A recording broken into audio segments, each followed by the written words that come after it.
it is time to talk. Bringing time to life. For better days for Seku Sherry. Seku Sherry coming to talk.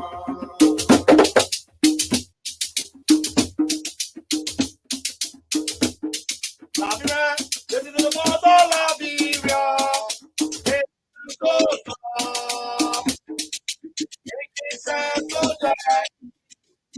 For better days for Seku Sherry coming to Seku Sherry Liberia, the boss of Liberia. It's time to talk. Making sense to life. For better days for Seku Sherry coming to talk.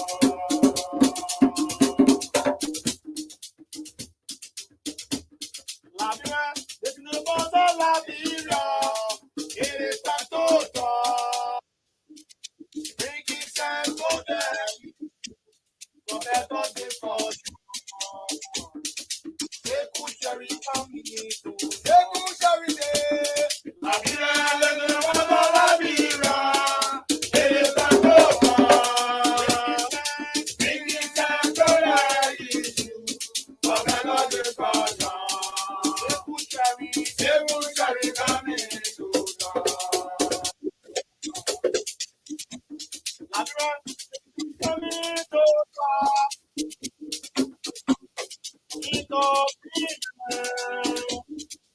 We got time to keep foundation and education.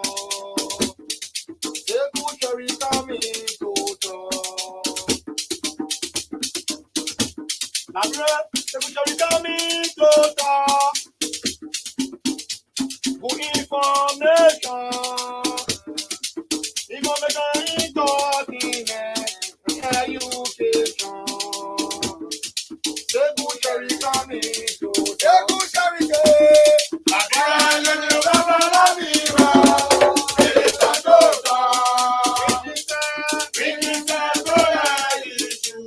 For better days for Seku Sherry. Seku Sherry coming to talk. From Monday to Friday, Liberia. Seku Sherry coming to talk. From Monday to Friday, Seku Sherry coming to talk. from Monday to Friday, Seku Sherry coming to Seku talk. Sherry Liberia, the boss of Liberia. It is time to talk. Bringing time to life. For better days for Seku Sherry. Seku Sherry coming to talk. Liberia, listen to the voice of Liberia. It is time to talk. Bringing sense to the issue for better discussion.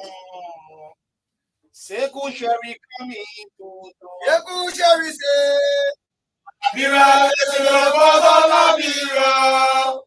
It is time to talk. Bringing sense to life. For better days for Seku Sherry. Seku Sherry coming to talk. Liberia, listen to the voice of Liberia. It is time to talk. Bringing sense to the issue for better discussion. Seku Sherry coming to talk. Seku Sherry Liberia, listen to the voice of Liberia. It is time to talk. Bringing sense to the issue for better discussion. Seku Sherry. Seku Sherry coming to talk.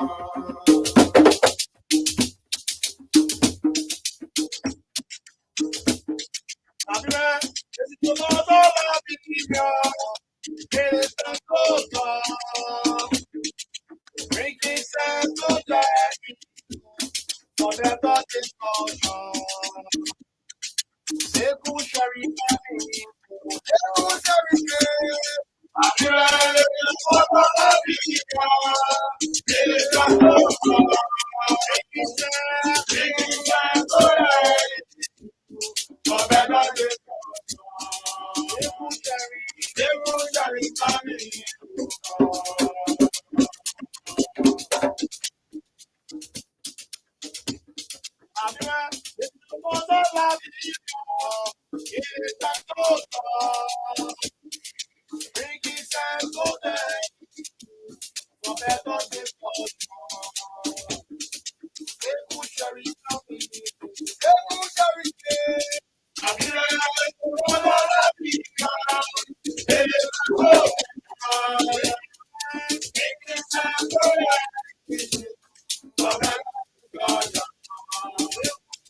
Hope is a beautiful thing in life we need to reach and pray for in all the things we do. It gives you a piece of strength. It keeps you growing when all seems lost. Accepting what you cannot change does not mean you have given up on hope. It just means you have to focus your hope on more on the tangible and attainable goals. Because of hope, anything is possible. Without it, life is a dull prospect. Good evening, Liberia. Good evening, Liberians. Welcome to the program. Issues of today, right here on Voice of Liberia 104.1. It is good you've joined us this evening to talk about the issues in Liberia. Lots of issues making news in Liberia. And this is where we converse to talk about all of the issues. Inviting you to also invite someone to listen along with you. As a matter of fact, we're going to be moving deep into some other issues of national concerns. It's a great way to say hello, my people. After the weekend, we are back to do the people's job. And so you want to invite someone as well to join you on the program, to also form part of the program today. Let me also, uh, uh, let me also say I want to extend my sincere apology for the poor quality of my voice. But we honor the weather, and we need to do this job for the Liberian people. No matter what it is, we need to come here to talk about the issues in the country. We need to always do our best in terms of our informing the Liberian people on a daily basis. So I'm under the weather, and I'm going to do my best to drive you straight up to 9 o'clock tonight. For those of you just joining us, I want to say hello and welcome to the program. Issues of today, right here on Voice of Liberia. It's always good to come and do the people's job. You Liberians, it is our responsibility to come up and speak about the ills in the society. It is our responsibility to also give you the opportunity so that your voices can be heard on national issues in the country. Like I always said, there are lots of things happening in Liberia. Some of the issues are good, some of the issues are bad. How can we work as people to make the bad ones good? And how can we work as people to make the good ones to continue to be good in the country? So it is upon every one of us to either do it the way we are told in terms of making the bad ones good, and so we need to do them together. Too many things happening. We're gonna be, running fast about all of our issues today, And let me just say this. I won't go in detail about it. Um, Next week we're gonna have um, next week we're gonna have something very important that gonna be added on the program, and so you don't want to miss all of our editions now. We're gonna have uh, an important component added on the program, and we're gonna have some serious panelists who's gonna be joining the program. They all gonna be part of the program, and it's gonna be very interesting. It's gonna be very fiery. It's gonna be something that you don't want to miss on a daily basis. It's something that you want to follow all the time. And so we will let you know more when the time gets closer. But that's gonna start next week if all goes well. If all goes well, all of the necessary preparations we putting together, all of what we're doing is going to be something that will benefit every one of us. It's going to be something that we all will really, really enjoy. So keep us in your prayers as we do all of the necessary, preparation so that we can break that news. Very important, something, um, eh, a very important issue that you also want to be part and also want to listen. Folks, too many things happening in Liberia. At 6:30 this evening, we'll go to our international correspondents. We're going to talk to our international correspondents on the program. Following that, at 7, we will try to make a rounds with our local correspondents. I want to find out from them how is it like in their various counties. Um, are they seeing enumerators carry out the census process in the country?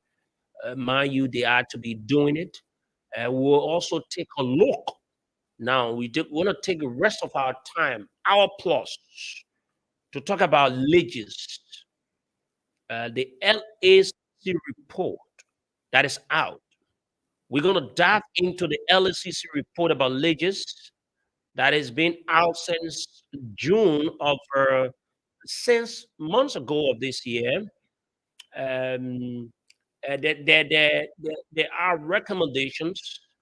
The LSCC, as per the law creating the LSCC, is an institution responsible to, investigate these kinds of issues when they relate to corruption.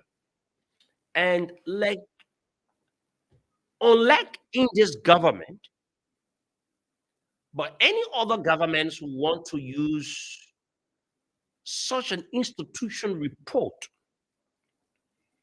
or investigative findings as a tool to question those of the people names that have been involved into issues. But unlike this government, other governments could see it much more necessary and prudent. And so we will go into that report, we'll read that report word after another. We will make it to understand, and you listen to recommendations, you listen to findings. Now, some of the reasons why you see the census continue to happen the way it continues to happen, it is because these kinds of issues are happening. And so you will always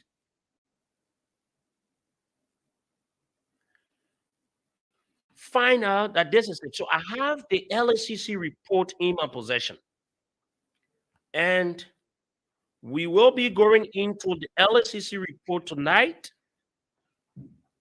as to inform the Liberian people what the LACC report states. Okay, so say okay, I have also the act that established the Liberian Anti-Corruption Commission. Very good. We have it here. We do everything backed by, all what we have. And we will also let you know about the 2008 census report, drawing you to a point to understand, to know how important it is to have a very unique and a successful census in the country.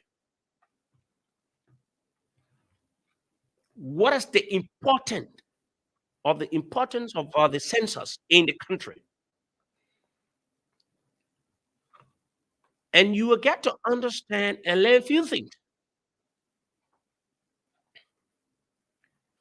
And I don't know why we continue to do things to our own country and pretend that we love the country.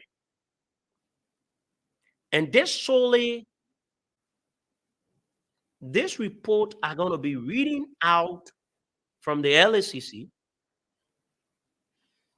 I'm going to have a blame a bit on the Minister of Finance, Minister Samuel Twe.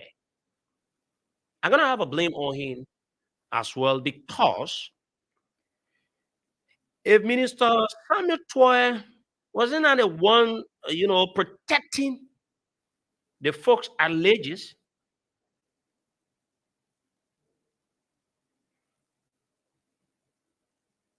but now, only Liberia, these kinds of things can happen. But now, the Wilmot Smith and others are to be prosecuted for their actions. And so, folks, this is the LACC report. For those of you watching, you will see this is the LACC report, and it's a very long stuff. You see, we have everything here. We read everything to you, and we will let you understand what the report says and the recommendations in the LACC report. But up to present, nothing has been done. And you know why nothing has been done? It is because you have people in the government that are shielding certain people to do the wrong things in the country. We'll reach to that issue. So we'll join our correspondents, our local correspondents, to know how the census is ongoing in the country. Now, I always told people Monrovia is not Liberia. It is not because you see one or two persons conducting census in Monrovia that it means that the entire country is being covered in terms of the census ongoing in the entire country.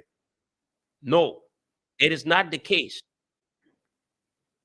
So we will go to our correspondents, and also there's something that we take very lightly in this country. For the sitting president of a country to make a proclamation,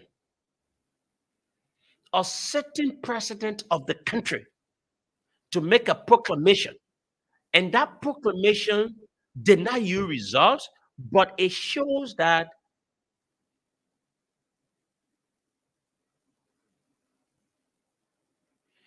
proclamation shows that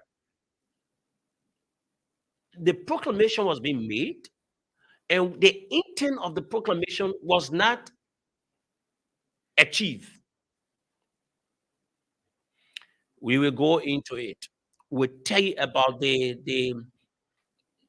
things that have been caused. Even though we know that the folks will care less to do anything about it, but it's also important so the Liberian people can know. Over the weekend, I listened and I was trying to get the video, and it was on literally today before coming on the radio. I saw the video about Madame Mary Brawl, her statement against, Fulanese in the country. It is very siding and very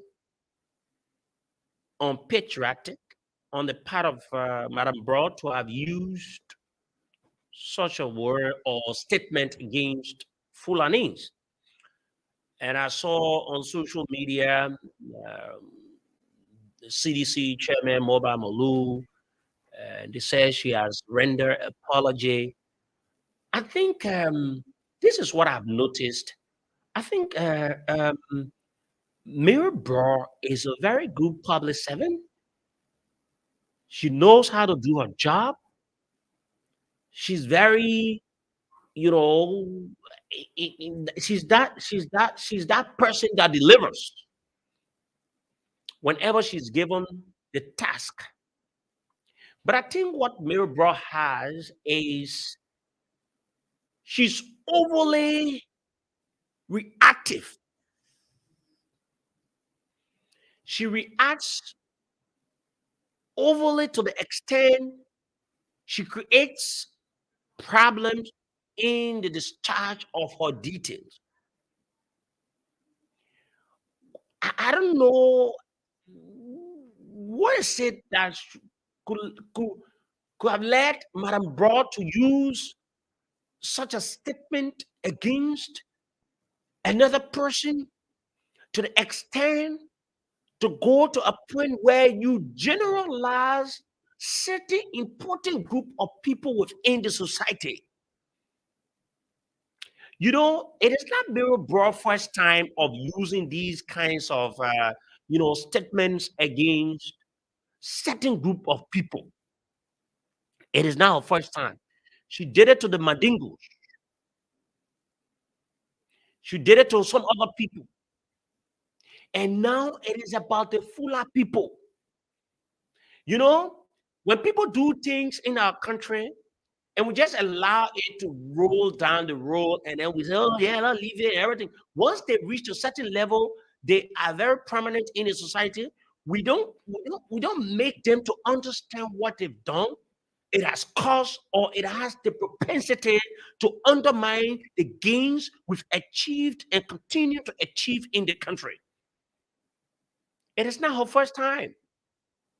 Now, if to say it is Mary Broad's first time, then we can say, oh, yes, this thing is something, yeah, let's just make it. Maybe she was, overly, reacting to some issues. But it is not Mary Broad's first time.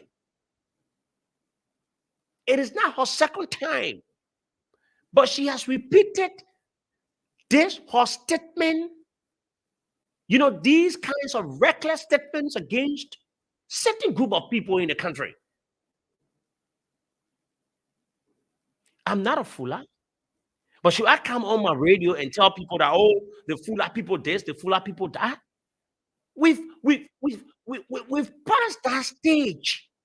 But now we are not to be branding people by their traps. No matter what they do, we should address the issue, but not to brand them by their trap. Do you know the damage you've caused? And you come back and they see video that Mary Broad used to use the words or statement against. She should have used that same video. Let she be on video too and apologizing to the Fula people. That's how she should have done it. But you know what I noticed in this country? Have you noticed? No other radio stations or media institutions talk about it. because it is Mary Bro. And this is what we are here for, to speak truth to anyone, no matter who you are. What she did to the Fulanis, the Fula community, that rare act they just did, it is not sufficient. It is not Mary Bro first time. I'm not supporting people of power theft. No. That's the reason why the LSC people came here today. And you don't, if I just tell you what is said to us as management, you will get to understand we are the only radio station in Monrovia that is purchasing LEC regularly. All other radio stations are not. You think we are not law-abiding people? They themselves said it to us. They sell it to us. That, oh, in fact, we had to take a lot of pictures. They congratulated us. When they went in our system, they saw that we purchase LEC regularly. We're not using any BAPA means. And our doors are open to anyone to come and search.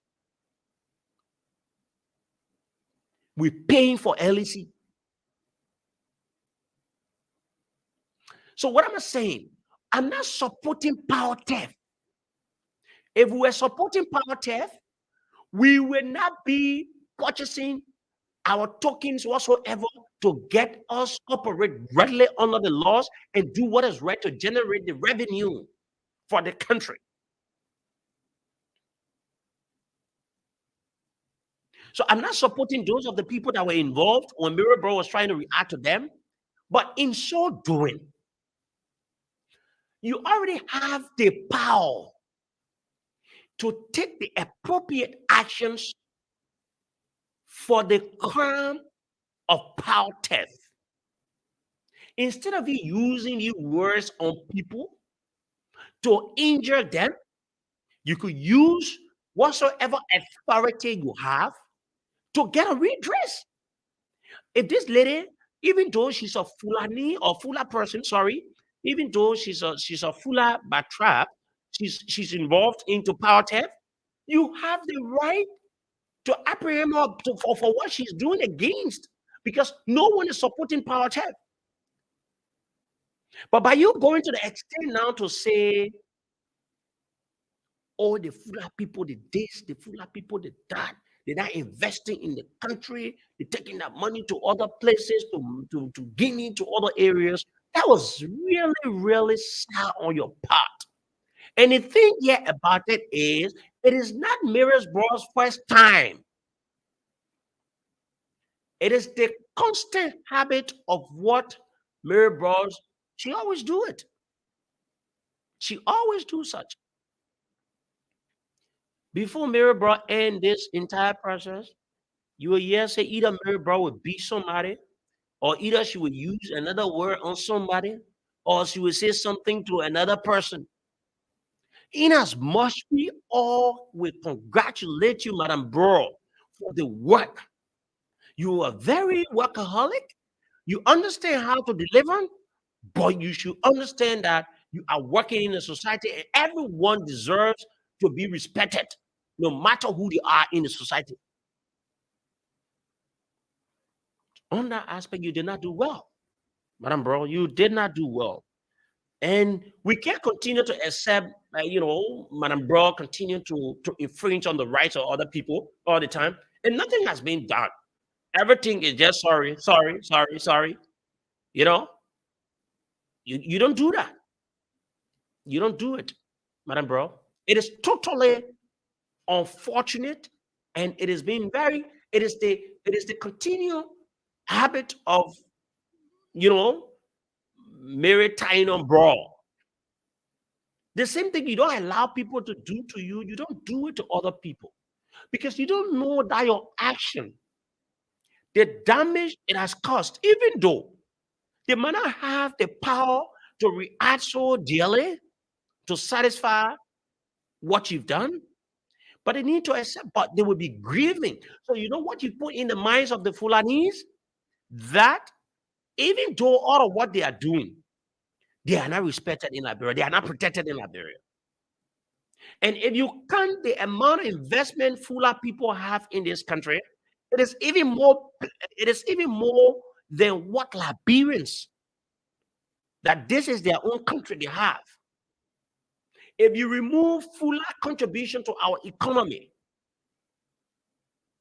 we have a very hard, breakthrough that to the extent it will be difficult to recover so easily. What power theft got to do with you telling somebody that this, that that was bad on your part?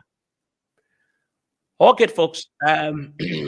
Before we go to our international correspondence, okay, and what I would do, let's go to our international correspondence. After our international correspondence, I have a story to explain to you about about police officers, but particularly a police officer, which will play you the video, and you will see it from the Kakata Monrovia Highway around what the checkpoint around 15 gate area. We will play you the video. And when the incident happened, being a journalist is always good to do what is right. And so I started to call to find out as to whether PSU officers are assigned to do traffic work. And I will tell you what I got it. I was able to speak with 101, and I share with her the video. I was able to speak with the head of PSU 121, share the video along with him, and I tried to speak with some senior police officers to know how it works, and they told me what it is and how it is. So the police, I want to see if the senior police officers they support some of the actions of the people or they don't. But from the conversation we had, 101 was not in favor of the action. And she did well to ask us to contact 121. So we're going to go to the international correspondence first. Let's take our international updates. Then we come back to Liberia. We come back to Liberia to do what we need to do right here in Liberia. So we're going to go to Gambia, where we're going to speak with our Gambian correspondent from the Gambia on the program.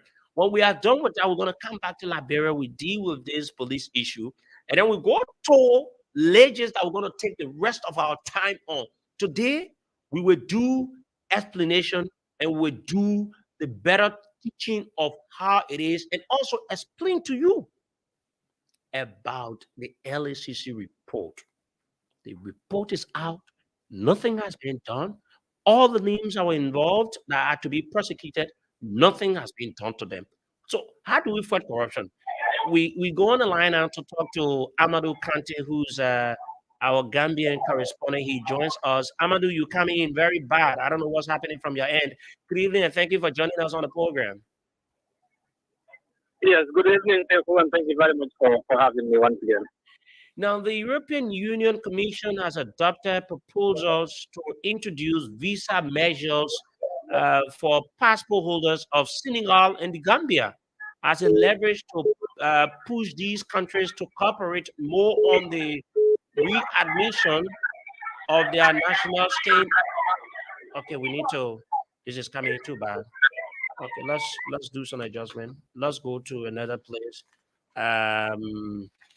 Let's go to Cameroon. We'll go back to Amadou. Sorry, folks, we experienced that. It was very, very bad experience. We want to apologize, and we will sort that up at the appropriate time. But then, sorry, we'll go to Cameroon on the program to talk to Alfonso Tibek. Alfonso Tibek is our Cameroonian correspondent. The 2021 report of the National Anti-Corruption Commission has shown that despite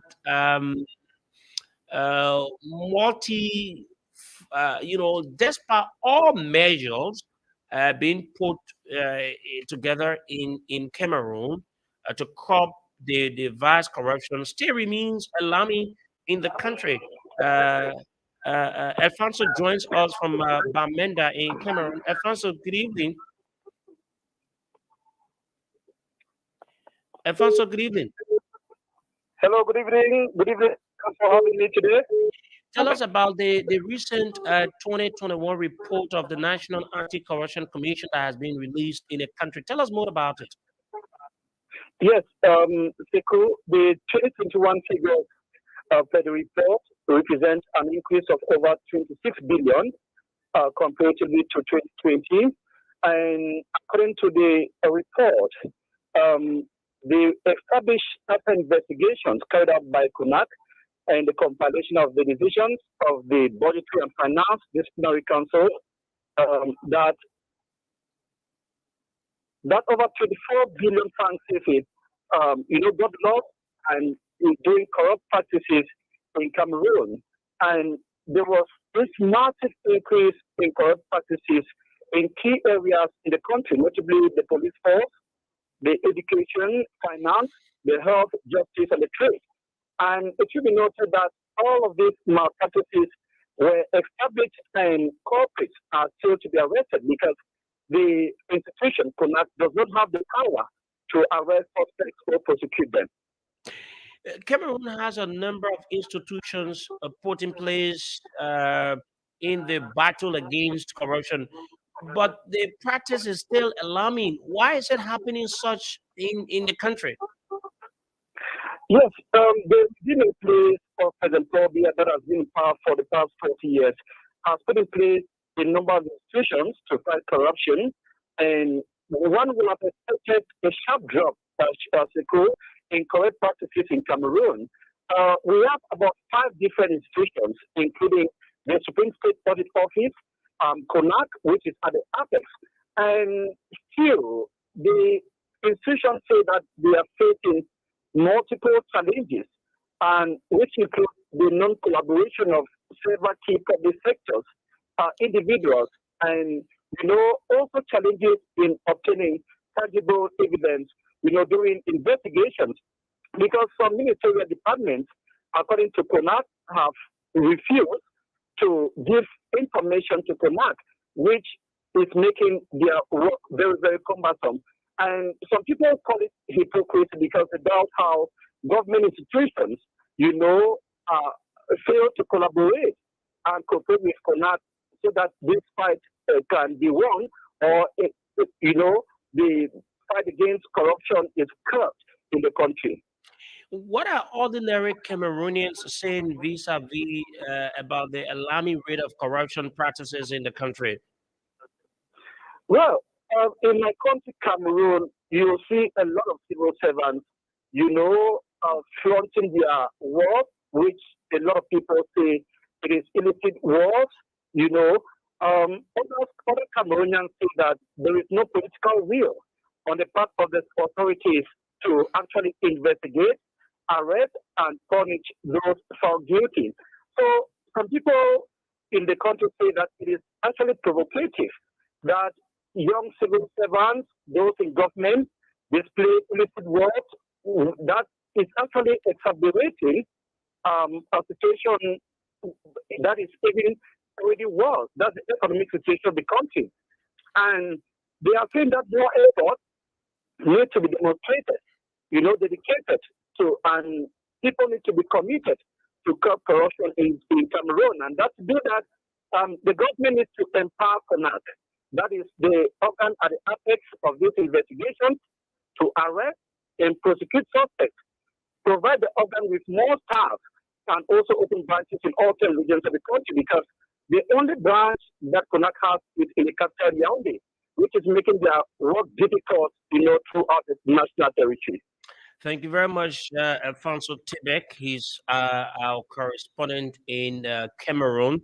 He's been filling us in about the 2021 Anti-Corruption Commission report that's come up that shows that the number of issues or number of corrupt practices in the country We're gonna go to Sierra Leone now to talk to the man John Wayfield, where the European Union, Ireland, and UNDP have signed financial and contributions agreements to support peaceful 2023 elections in Sierra Leone. Joining us from Freetown on the program is John Wayfield. Good evening. Good evening to you, Sekou, and thanks for having me on the phone. Tell us more about this development ahead of the country's election. So, this is a joint bargain that was signed as stated in my intro by the EU, the European Union, also the Irish state in helping Sierra Leone ahead of the country's 2023 election. And as we all know, apart from the issue of accountability and credibility, what sometimes constitutes conducting elections also has to do with finance. And Sierra Leone in recent times have been struggling. For example, when we wanted to conduct the midterm population and housing census, money was a problem, which made the census to be postponed about three times. So this is what the international community did as per the good relationship they have with Sierra Leone to see how they could come on board to finance the electoral management bodies in ensuring that we have a peaceful and a smooth running of our elections come next year. How much are we discussing, John? How much is it that they've signed on to contribute to Sierra Leone upcoming elections? Well, from what I have in front of me, in accordance with the agreement to also sign, Ireland and the EU will contribute about 1.5 million euros and also 1 million euro respectively. And then these monies that they will contribute, like I did say, will be used for the furtherance of the work to support the electoral management bodies. And also the electoral basket fund managed under the NDP election project. And this, according to them, will foster peaceful, credible, and inclusive elections in Sierra Leone 2022-2023. And also they have their own contribution to the project, which will then total about 4.5 million United States dollars. Will this not influence decision, John, making on the outcome of the elections, knowing that certain bodies, be it national or international, are financially supporting the elections in the country?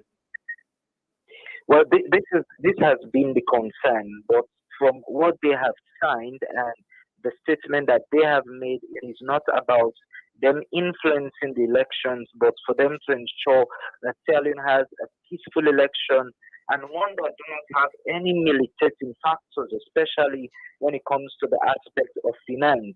For Ireland, they said they are committed partners to Sierra Leone, and they said that they are glad to support credible and inclusive elections to the UNDP election basket fund. They said for them, the project puts a focus on what they call transparency and ensuring that all eligible citizens are informed and engaged in the electoral process.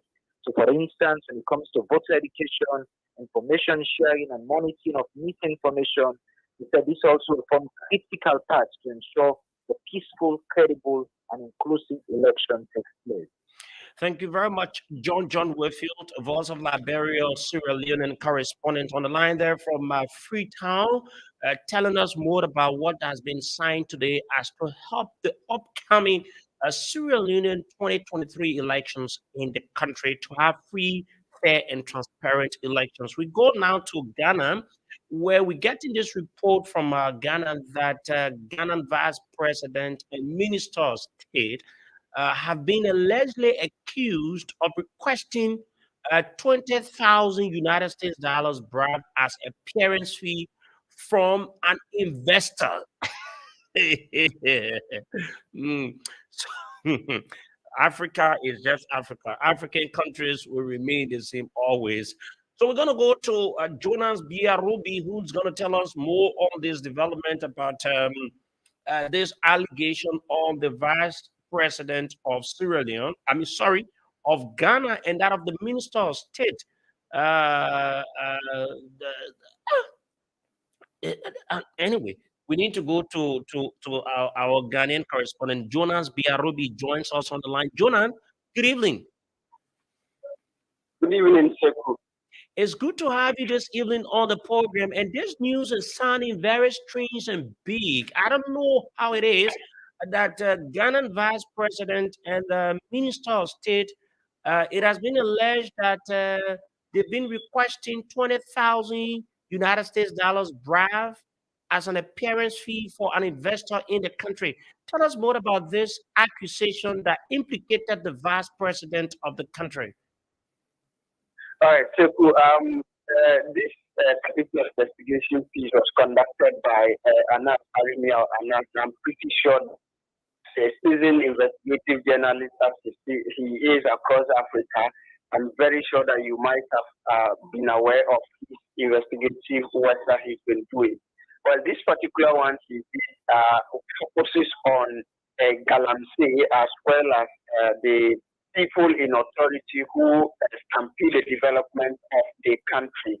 So in this particular piece that he did, he and his boys, I mean, they pose as businessmen, and then they make this for the minister, finance minister at the ministry, state the UAE, United Arab Emirates, where they met him wanting to come to Ghana to establish a bank and to do other businesses.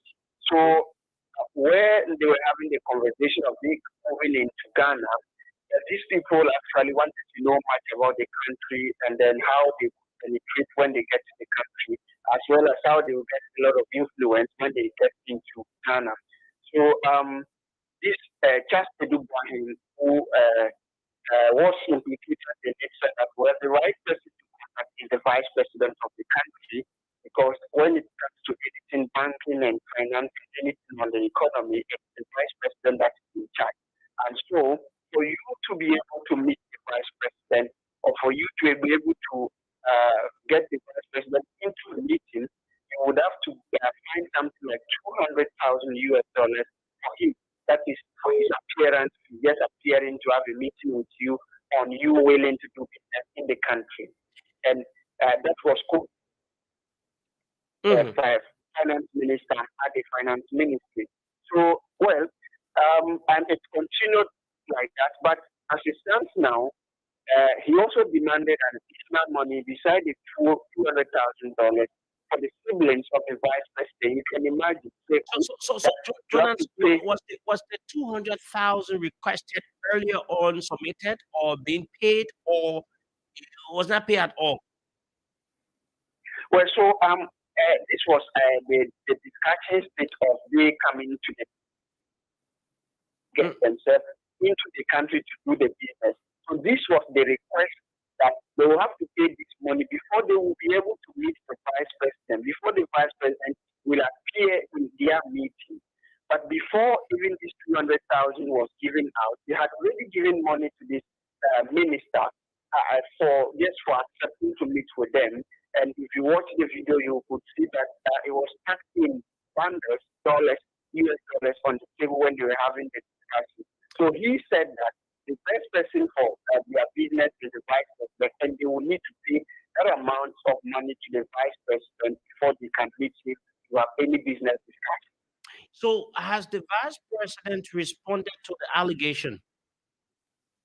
Well, as quickly as it is, he has responded, but not through any official communication. Through his Facebook, that he responded that, well, he is not aware of money that the minister actually quoted that they have to pay him before he will meet with them. And he wants people to know that his credibility and integrity is something he values so much. So he is not in any way associated. He has not asked for that money, and he is not aware of meeting with the supposed businessmen and investors that want to come and see him. So Jonas, whenever the call, I don't know who keeps calling. Jonas? Yes, I can hear you. Jonas, what is the case of the finance minister of of state too as well? Well, he's been fired this afternoon. The president has fired him. He's been sacked from his position as the finance minister in charge of the minister of state at the finance ministry. He's been sacked because they feel like for the making those requests and then allegations, is not fit to lead again. Mind you, he was part of the people that the minority and some citizens of Ghanaians want to be sacked. They wanted he, together with the main finance minister, all to be sacked. But this also came at a time that the president could not bear or cover up for him again. So he has been sacked this afternoon. As we speak, he has vacated his post. But the main piece is going to be this night, and then we'll have to see the full video and see who again is in. I will keep you posted on that. Okay, thank you very much. He's our Ghanaian correspondent, Jonas Biarobi. You listen to what happened in Ghana? You listen to that? It is something that happened in Liberia over and again. Repeatedly, nothing has been done about it. Do you know why sometimes investors don't want to come in country? These are some of the things. Are you listening to that? That man got dismissed today. Today, the news came up, he got dismissed today. In my country, when would this happen? When people like Wilmer Smith, the criminals are staying around this country. Let me go to Nigeria to speak with Naomi Kobenda. Naomi, good evening. Good evening, Sekou. Thank you for having me. A team of prosecutors has alleged that the detained leader of one of the groups in the country, uh, they've alleged that they've not been able to see whosoever to attend the court within the country. Now, I mean, why is the Nigerian government bent on keeping one of the group leaders in detention despite the appeal court judgment? Okay, so the lead counsel of he is the IPOP leader, okay, and his name is Nnamdi Kanu. Now, the lead counsel of Nnamdi Kanu said that the Nigerian government have accused him of being involved in terrorism and other cases. I think the judge said that the federal government amended treasonable felony charges 7 times against the IPOP leader since 2015 when he was charged to court. Meanwhile, the Attorney General of the Federation, Dr. Malami, has said that the federal government is not inclined to free him based on several other factors, including felony, like he said, and also that he has committed other crimes against the federal government, not mentioning the crimes he committed anyway. So why did the Apple leader refuse to appear in court? The legal team leader of Nnamdi Kanu said that he was in shock. He added that even processes starting the cases in the Court of Appeal and the Supreme Court, the defendant also wanted to see how matters were going. But we don't understand why Mr. Kanu refused to appear in court today without any reason for his absence. Are there any penalties for not appearing in court? Please Nyako, who is the presiding judge, said that the presence of the accused person was not necessary for today's proceedings, and since the matter was adjourned, the parties in the suit to give a report on the status of the case. Now, Kanu's lawyer said that the court has supported the fact that we do not have the jurisdiction to continue holding them captive of any of the cases against him by the federal government.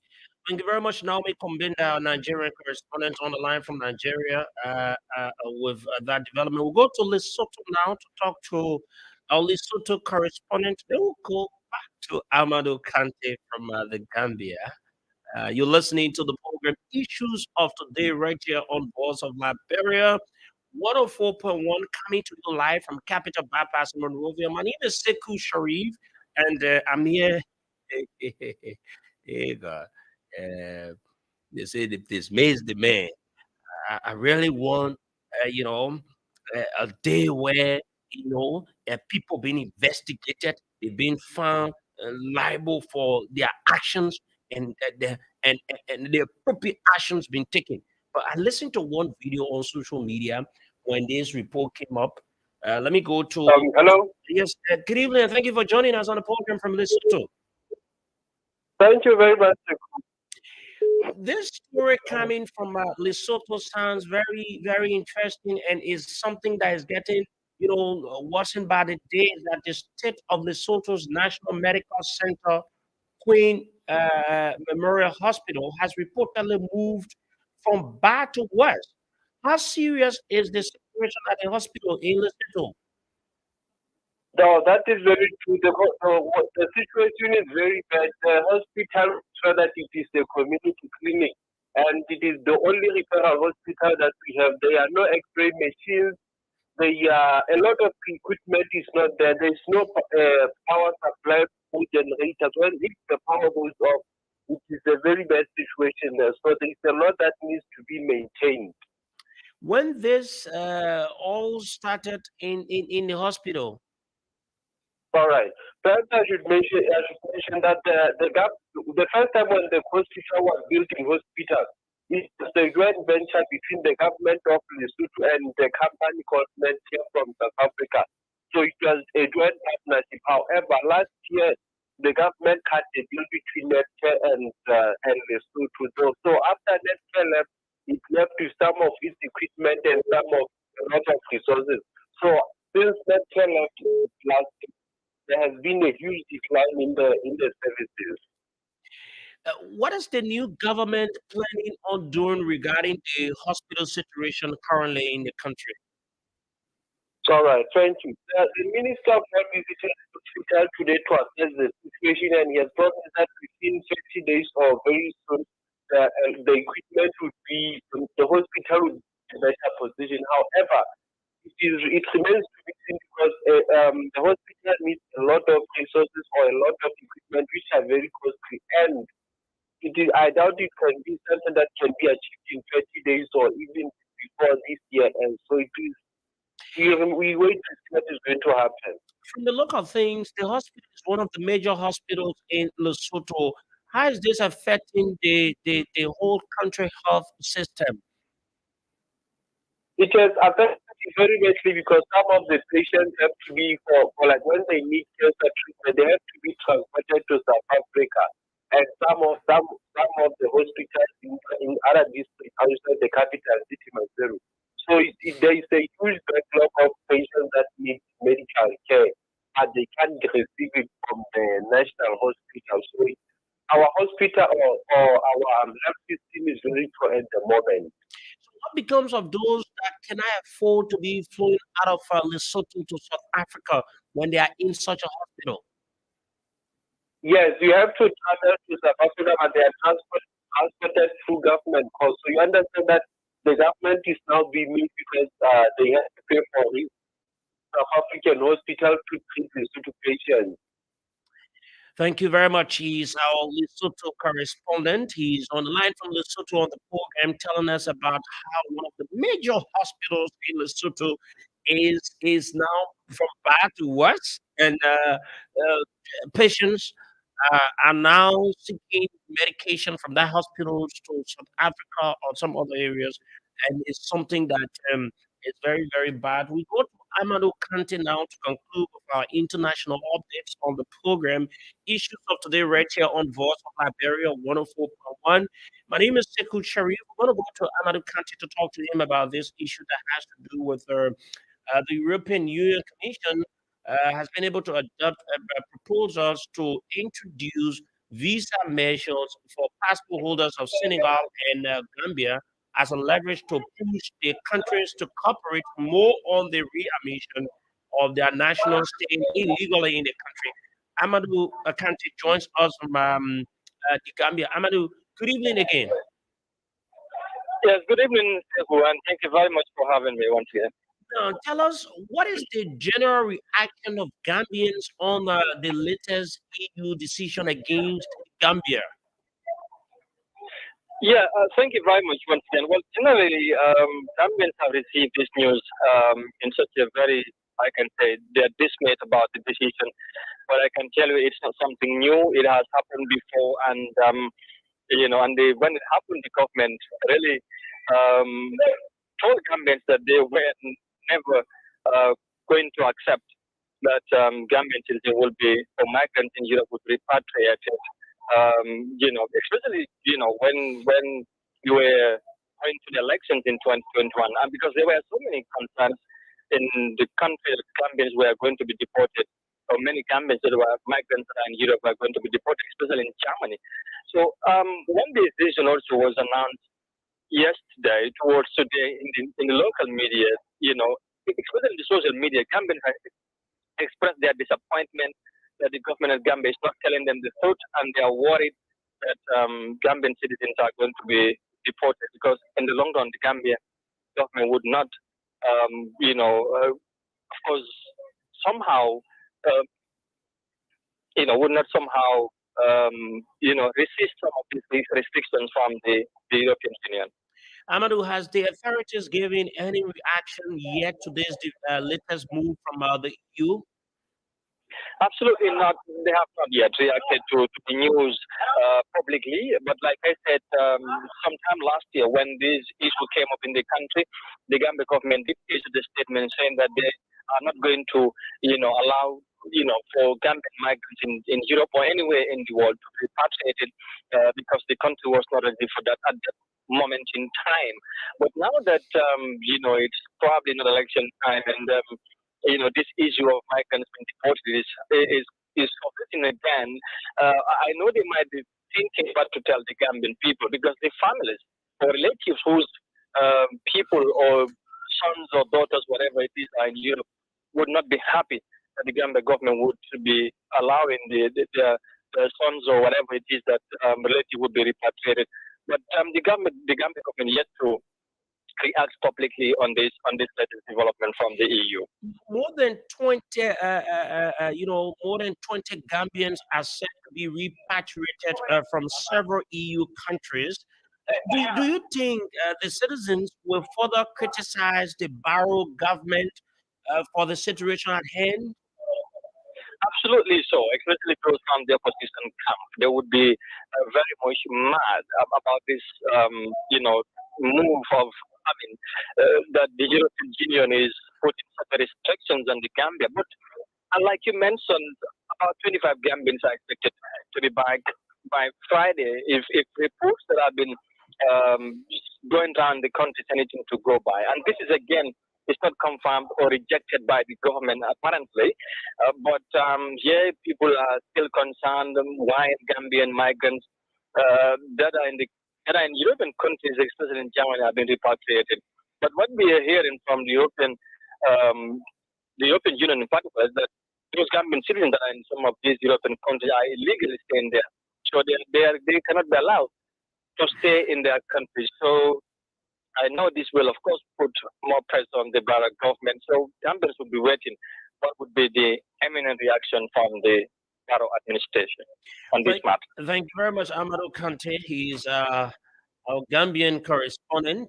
He's been on the line from the Gambia, telling us about how the European Union Commission has adopted proposals to introduce visa measures for passport holders of Senegal and the Gambia as a leverage to push these countries to cooperate more on the readmission of their nationals staying illegally in one of the EU countries. Okay, so that's all the time. You want to send it to my number? Yeah, this to the number. Yes, the remaining ones that. So let me see. Let me see. Okay. Okay, you listen to it. Let me play you this video, folks. Um, let me go to this video about this police officer, and then when we are done with it, then before we go to this entire issue about the censors and all of that, you see, there are a lot of things that happen around the world. Listen to the story from Ghana. Listen to stories from other countries. There are so much issues happening. Everyone will now want their country to be to a point for an individual, like what we usually do in Liberia. You have the LACC that is clothed with the responsibility that was established for said purpose, right? has been able to investigate. It's not that there are allegations or what, but investigation has been done. And when these kinds of investigations are done or conducted, they've been backed by pieces of evidence which they've requested for. Meaning, if John Brown is in this institution and LCC is investigating, John Brown will be asked to come and explain. And they will ask John Brown for all the supporting documents for his actions. Based on that, the findings will come up and recommendations will be made. So nobody will just woke up and say, "Well, then I saw something on Facebook. What's a senator from Lofa? You don't expect that senator from Lofa to say anything against what like Minister Samuel Troy interest, right? This senator, someone that should have known better, went to the extent and say the LCC report is abroad. Was it sent to court? Did the court ran any verdict to say that they were guilty? Are you kidding me? A senator is asking that our LCC report if this person had gone to court to see if the person has been guilty. It is sickening to understand that we have belly-driven people we call leaders. It is sickening to understand that we have people that don't have the country at heart, that support an individual against the interests of the country. And this is what I will get the senator. And this senator that they just elected, the CDC people elected from Lofa County, is the senator I'm talking about. And you heard him. He was asking Senator Darius DeLong in the video, or was the issue sent to court? Did the court find him guilty? Are you kidding me? Or senator that had before his hands or LSCC report, investigative report? Hey man, when we will know our own value. When will we respect ourselves to do what is right? Let's go to this police issue before we go to the LACC issue. I mean the censor issue, the legends issue. Folks, the reason why I want to play this video, I'm doing this, there are a lot of persons, a lot of drivers that have complained about how they've been treated by police officers in this country. And let me say this to the Police Inspector General, Patrick Sulu. Patrick, you might not be to all the areas. That I cannot hold you for it. You are the Inspector General, but you cannot be in the traffic. You cannot stand to all the checkpoints. And also, people like 101, you will not be to all the areas. Like various heads of various departments within the police. You expect the people that you appoint or you ask to serve various positions to do just what they are to do, not above. Because everything we do in this country, we should do them within conformity of the laws of the country. Now, what am I saying? Or what am I trying to say here is this. The police, some of the police officers' actions are becoming very embarrassing on a daily basis. If you noticed, police officers, most of them are going on the traffic. Some of them, they've gone with the mindset to intimidate drivers, to infringe on the rights of drivers, to do what is not right to drivers. And so because some of the drivers, they accept them out of fear and allow lots of things to happen to them, even though they are not to happen to them. A police officer will ask you for your driver license, you get your driver license. They ask you for the car document, you get the car document. The police officer will always find something just so you can pay that money. According to what I listened from some of the senior police officers I spoke to concerning the actions of this PSU officer on the halfway when you come in from Kakata to Monrovia, on the highway there, Carisburg. They got on that road. They have more than 3 different checkpoints. I don't know for what reason. Liberia is a peaceful country. You have some 15 gate. You have some Carisburg. You have some when you pop up 15 gate again. You go in. There's a town. You have another checkpoint there. They have one, police vehicle that sits there for a very long period of time. It can't even move. It's just sitting out there. They use it to intimidate the people. No one is not saying that the police cannot do what it's supposed to do. But from Monrovia to Kakata, you have more than 5 different checkpoints. Carisburg.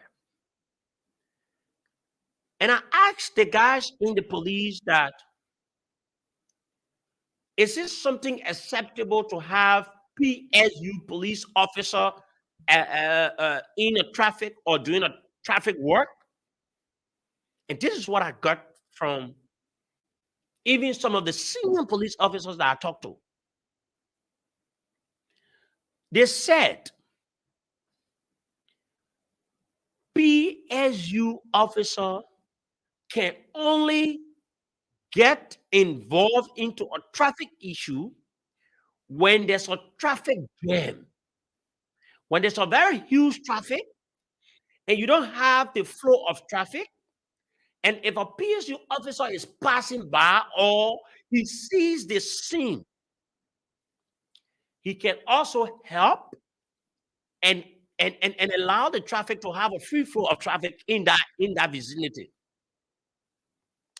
Or if a PSU officer is passing by and he sees that there's a riot in that area that has to do with traffic or whatsoever, he can also help the police officers that are there to regulate and have the right thing to be done. Or if there's a riot or something of such around there, and a PSU officer can be called upon to help do that traffic process to have it done rightly. But in the police, they have traffic officers. Now, why did I lay all the basis of this? This video I'm about to play, you will listen to the PSU officer. He has the PSU uniform on him. He's on the main road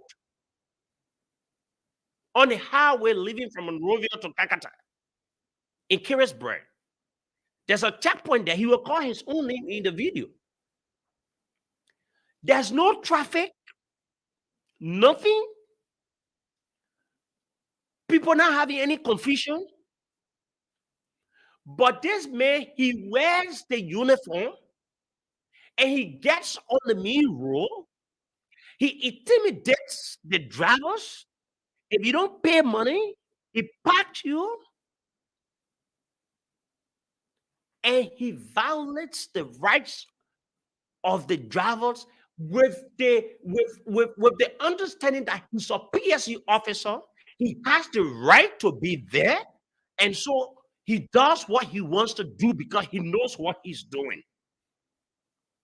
Let me tell you something. Sometimes some of the reports that can come on the country about how the police can perform, it's not that the police, the head of police are the ones that can do the problems, though.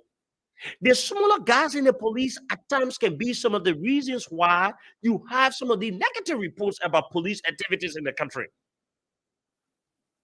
So you have someone that is conducting an investigation about how police officers work in this country, and they go across this man that is not to be conducted or not to be directing traffic in a very peaceful manner when there's no or no issue of commotion. But this man is seen there And he says to himself that he's right of what he's doing, a PSU officer. And he's in the video. Play me in the video, play on the screen, clear, let the people see it, and also play it, let the people listen to it on the radio. Y'all listen to this, man. So I want you to think about how, before you play, I want you to think about how people, how drivers that are using that route, what are they going through on a daily basis from a man like this that is not even supposed to be standing in a traffic. Y'all listen to it.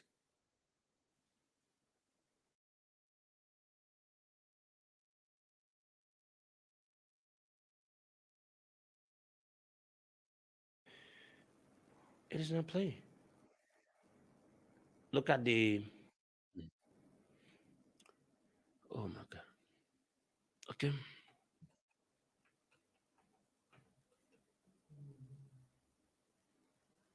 What's happening with the video? It's just showing on the stream. It should have audio to it.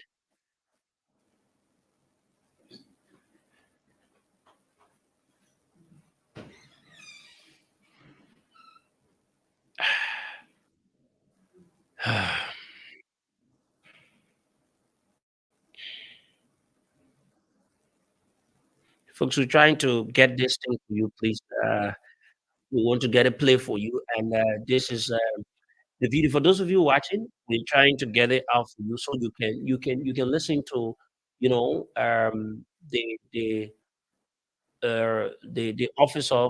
For those of you watching, you will see the officer, but we also want to let you to listen to the audio of the video as well.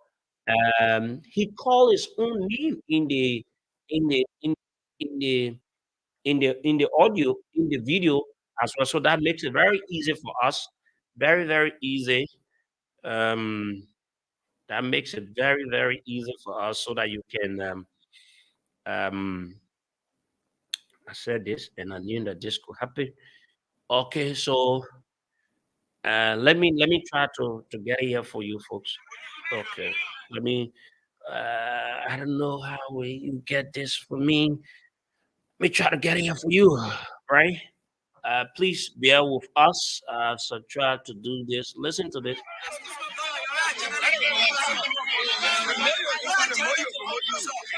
But I will see what it's depending on. I will see what it's depending on.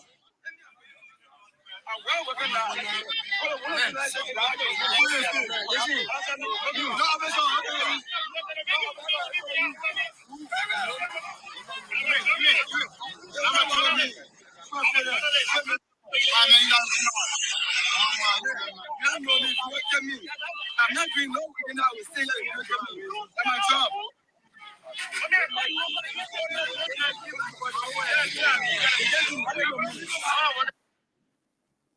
So you listen to the man. The man it's so good. It's so good that you could see the PSU, the PSU officer, right? This man is a PSU officer, right? But then he's standing on the traffic. He's doing what is not right, and he's confidently saying that. Let me play it again so you can listen, folks. Let me play this.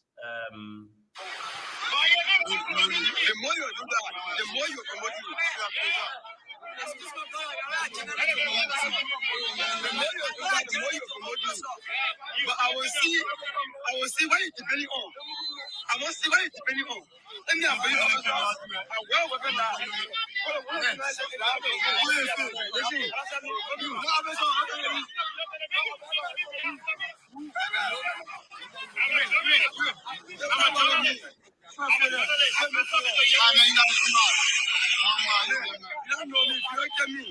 I'm not doing no weekend. I will stay here. That's my job.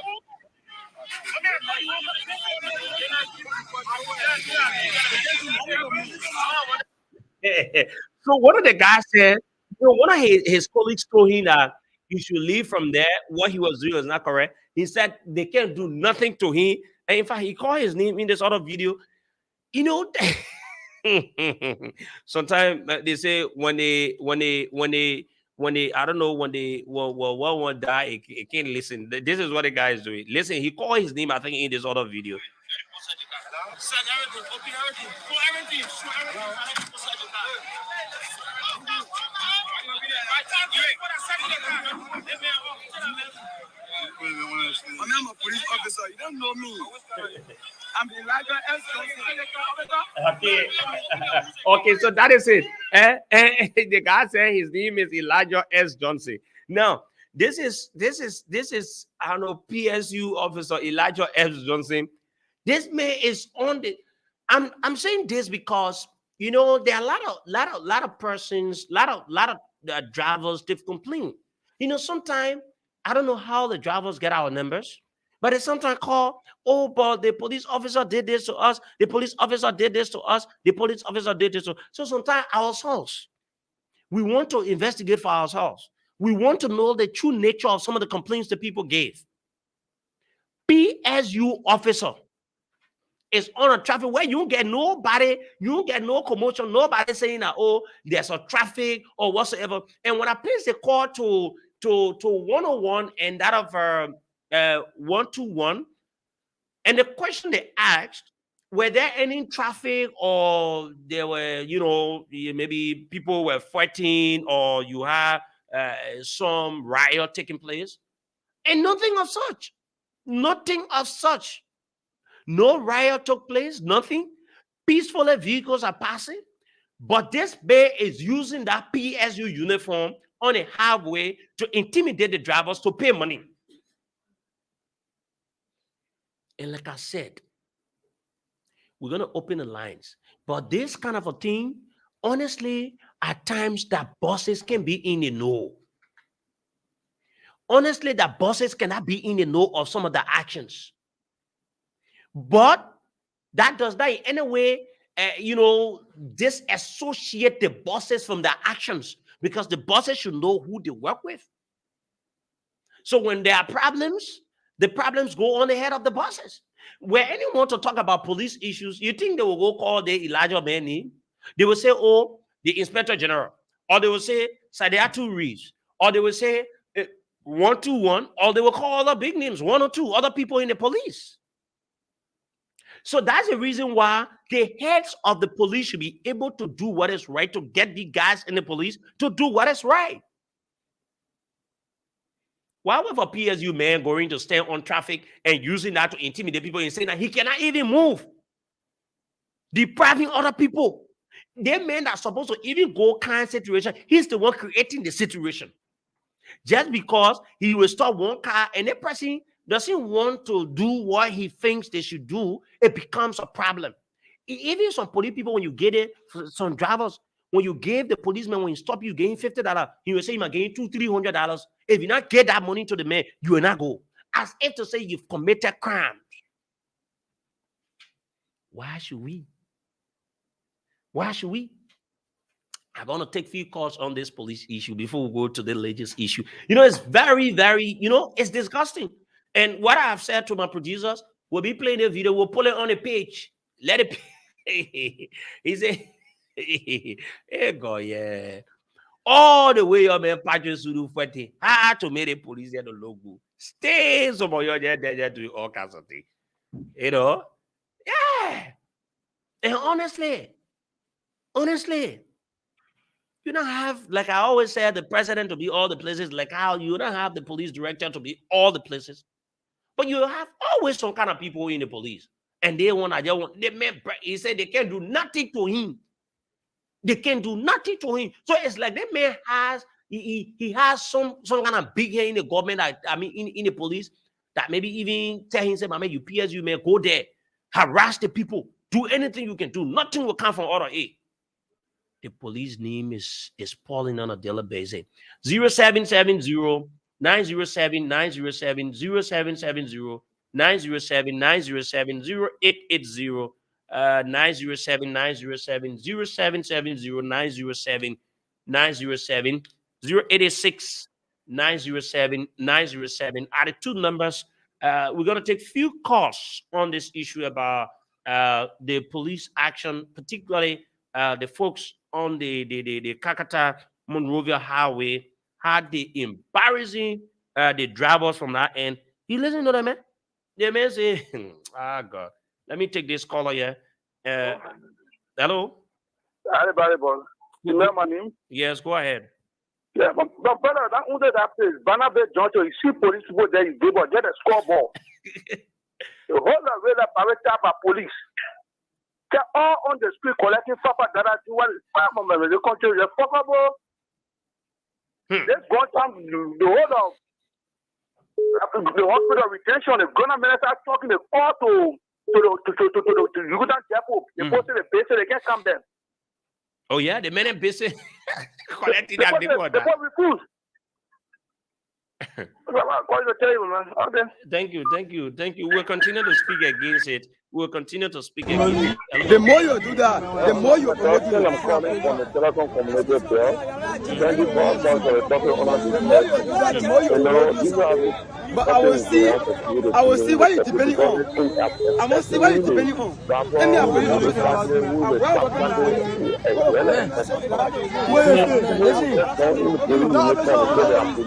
And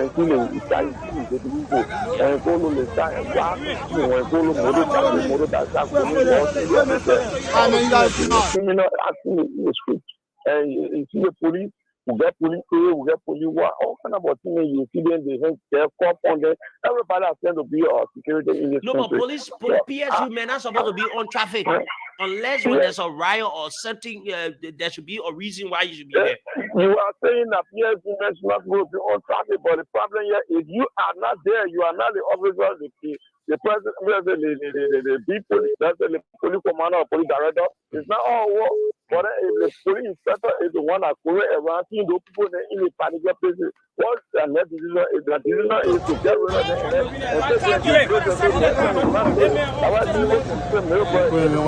and I'm a police officer. You don't know me. I'm the larger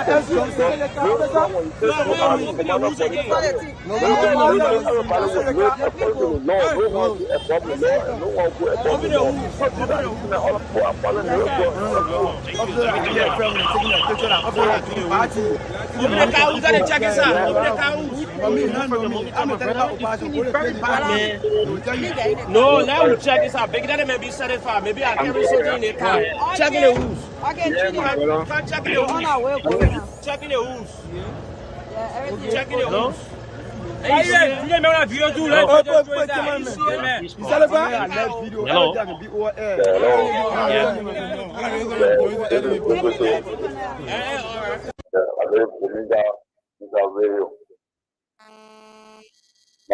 My brother, thank you for this discussion tonight. For the embarrassment of police, even now, on Kakatan Road, even we was only get 2 checkpoints, but for now, we also get 4 checkpoints. You got immigration, you got DA, you got police. When you reach to the checkpoint, they can demand you to give money. You're giving them all, and what they want you to pay more than 3 to 4. So then the first rotation, you see that they want our police. So the people doing in the sense that doing the water, doing the revolution time, where the level demand citizens to give mentioning what they get. That's how the money they come in. Thank you. Hello. Hello. Good evening. Yeah, good evening. Ruben, go ahead. Let's hear you, my brother. My brother, let me appreciate you. If you want to know the work of the police, how you know they are, try you move on that Magic Country Road, the Federal Highway on Sunday. So, like, it's a special thing. You will see them in huge groups, and that group, nothing, they only pass car to collect money. If you just park the car, no investigation, we only direct you to go to a little booth. Then if you're going toward the Hoagie farm, there's a valley in that area also. You will be sitting to that place. You only tell you go there, and when you do nothing you are doing, they rather to put money in the plastic. And this has been said last year, I have monitored that thing. So we have spoken on it on other platforms, no leader on the angle of the police will talk about their behavior towards Magic Country Highway, actually the Kakata Highway. It's Burma ridiculous, and that's why I mean in my mind the central police they are aware of what is happening. They fully know what is happening, and that's to make it I think they need to be destroyed because they are giving bad image to all the central government. Everything that comes with more of those international partners talk about is because of their own action. They are more often. The police, for their part, their improvement will always be a bad record. No improvement will come because every day surveillance or citizens who are moving peacefully to move from one point to another and at the same corner highway, no action is taken against them. I think it's not being our government. The federal government needs to look at that. The police director is not aware. You need to work on those things so that the stability of this country it depends on the or else Liberian, their English will just continue to break down. Thank you very much this evening. Very much. Thank you very much. Let me take another person. Hello. Hello. Oh, sorry for that. Let me take this person. Good evening. Hello. Good evening. Go ahead. Hello. Yes, go ahead. You live. Okay. My name is Benjamin J, and I'm calling from Stingham, Papa. Seriously, the police issue or the government needs to work it out because we're on the Papa there to the intersection. The police can be too desperate. They can be too desperate. The last time I was driving, going down, and then the police stop the car and then ask the man for a rebel document, and then they make sure everything, including a driver lesson. But they're funny fault on the man to hold the man just to collect little or nothing. And that alone is almost like spoiling the country as a whole. So you people are begging you need to pass it out and then let the government try to work it out. Okay. Yes. Thank you very much. Hello. You're coming in very bad.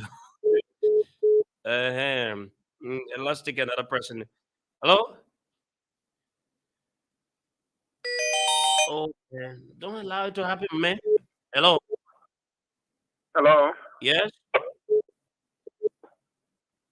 Go ahead, Hello? sir. You live. So go ahead. Oh God. Hello. Hello. Good evening. Yeah, this is Joseph S. Dango calling from the PHP. Mm-hmm. I got a concern, y'all. You see, I wanted to rather every day I even got a case about one lady they call herself to red leg.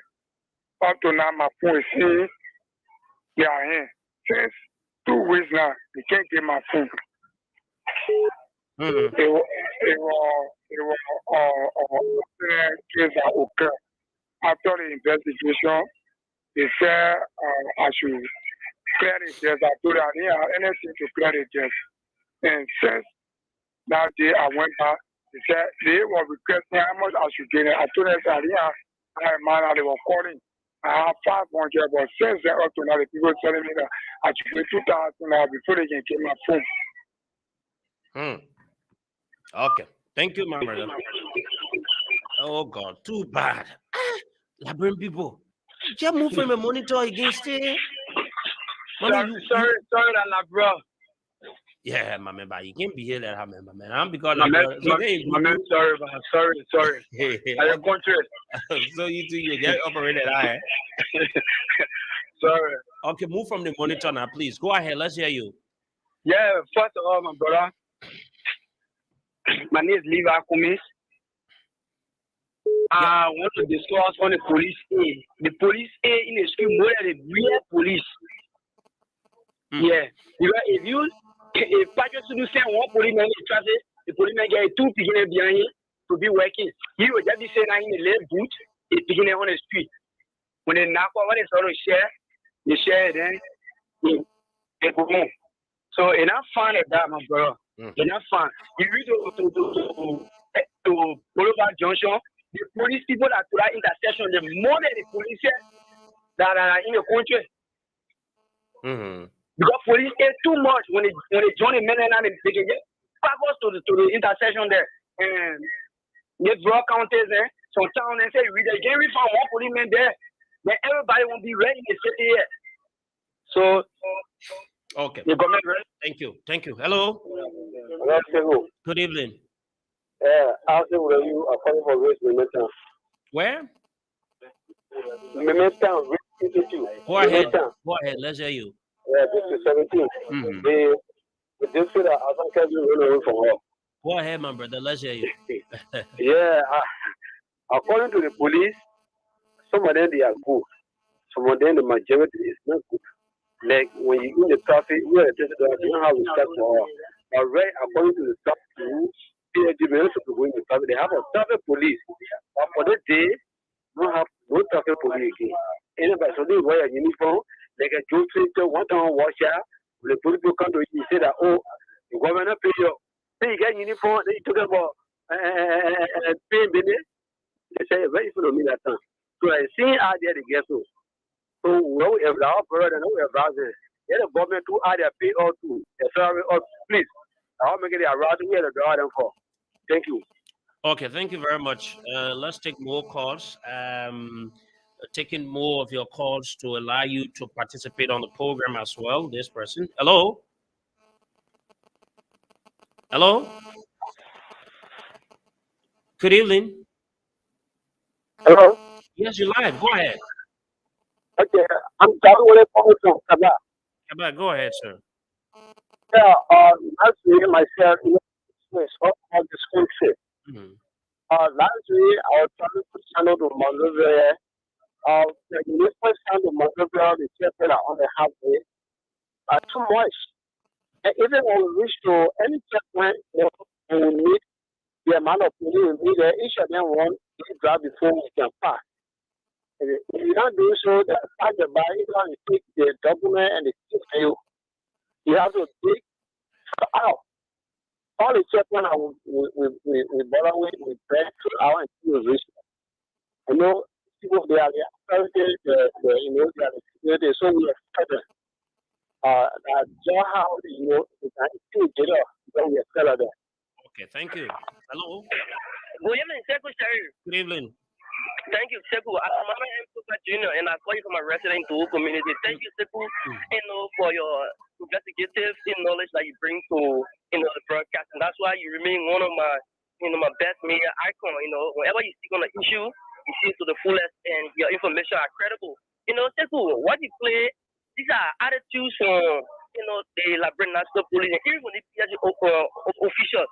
It's normal.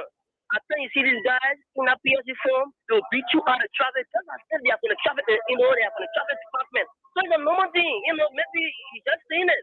These are things that we see them, this guy was on a roadblock, in the road checkpoint with a PSC on them. And they see them acting as if they are traffic police. And I'm sure that the Liberia National Police, I think they have the traffic and the traffic division. But because of the kind of corruption, these guys, you follow they will leave the police depot, even those PSC guys who sort of support the police in time of riots or any kind of traffic, to go and see how to put things in order. When there's traffic, there's no traffic, they'll go and set a roadblock, and they will ensure that before a driver pass, you have to give them smoking. But these guys are helping to corrupt the system. Thank you. Yeah, that's it. That's the reason why you see most of the areas you don't see police there, because you have both of them to one side doing what they can do to get money for themselves.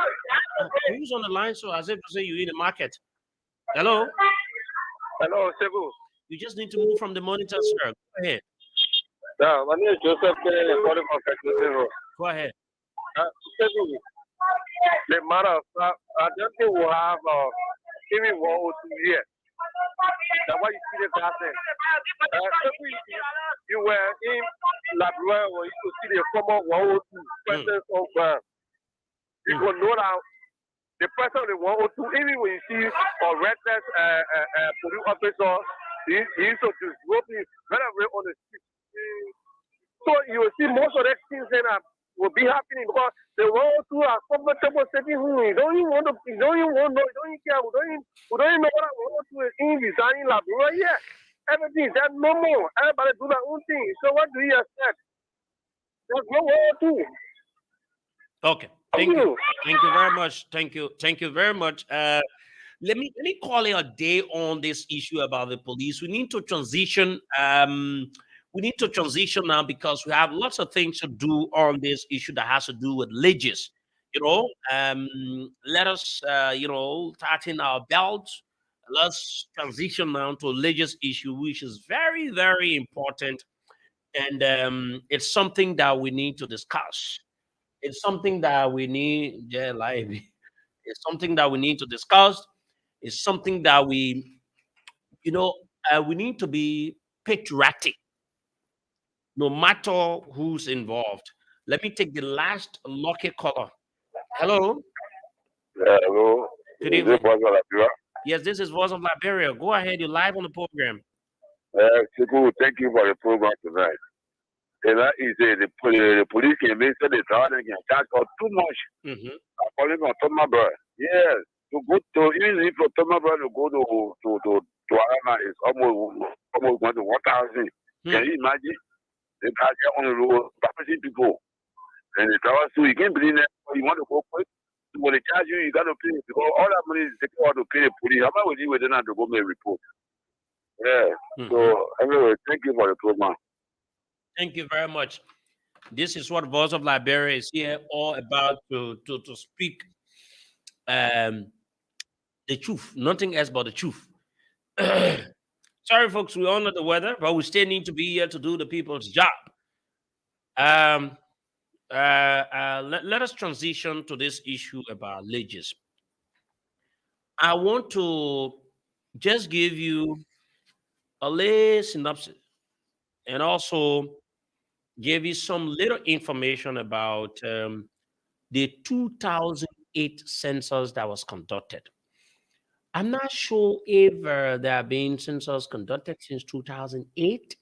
If it has been, sorry, I'm not trying to be very, you know, uh, uh, uh, authoritatively on this issue, because I'm not sure if there has been other census since the 2008 census, but I have the 2008 census. Now, I want to say a few things about it. And that was done under former President Ellen Johnson's leave. And so it was the post-war, social economic, planning and development of the country at the time, right? So that was done. And let me just give you, a few things in it. I'll read you a few things about the acknowledgement. I won't read all because it's very long. And by that time, the Minister of Planning and Economic Affairs and Chairman of the Census Commission was Honorable Dr. Toga Gaywell McIntosh. By that time was Toga Gaywell McIntosh. So it means anyone that is the Minister of Finance will be definitely the chairman for will be the chair for legions, right? Okay, so we'll go to the correspondence. I'll call them on my number. Don't worry. We'll speak to them. There's a very good report they did here, and they gave the background of the census. Let me give you the importance of conducting census. So for those of you, you just listen, you say, oh, they're talking about census. You don't know the importance and what census does. This is not being, about political reason. No, this is just to be fair enough that the right things are to be done. Okay, okay, very good. Thank you for the information, Big Brother. So there has been no census conducted since the 2008 census, right? There has been no census um, conducted since the 2008 census. So it means most of the things that government or the government's been doing, they are doing them for, should I say, it's not something has been done per the actual report they have as to suit the direct population of a certain position or a certain portion of the country in terms of how the government share the development envelopes of the country. What's supposed to go to this population or this community as to how many persons do we know residing in this area? Because when the census is conducted, it helps to inform the decision makers as to what should be done at certain point in time in certain area in terms of development, right? So let me give you the introduction of the 2008 Liberia National Population and Housing Census that was conducted in Liberia. It said the demographic data, in addition to other social economic data, are needed for development planning. Demographic information includes indicators like birth rate, death rate, age composition, spatial distribution, and migration patterns. These indicators are related to and are affected by socio-economic levels of the population like employment, occupation, education, and health. Did you get that well? Now, when you're doing census, there are indicators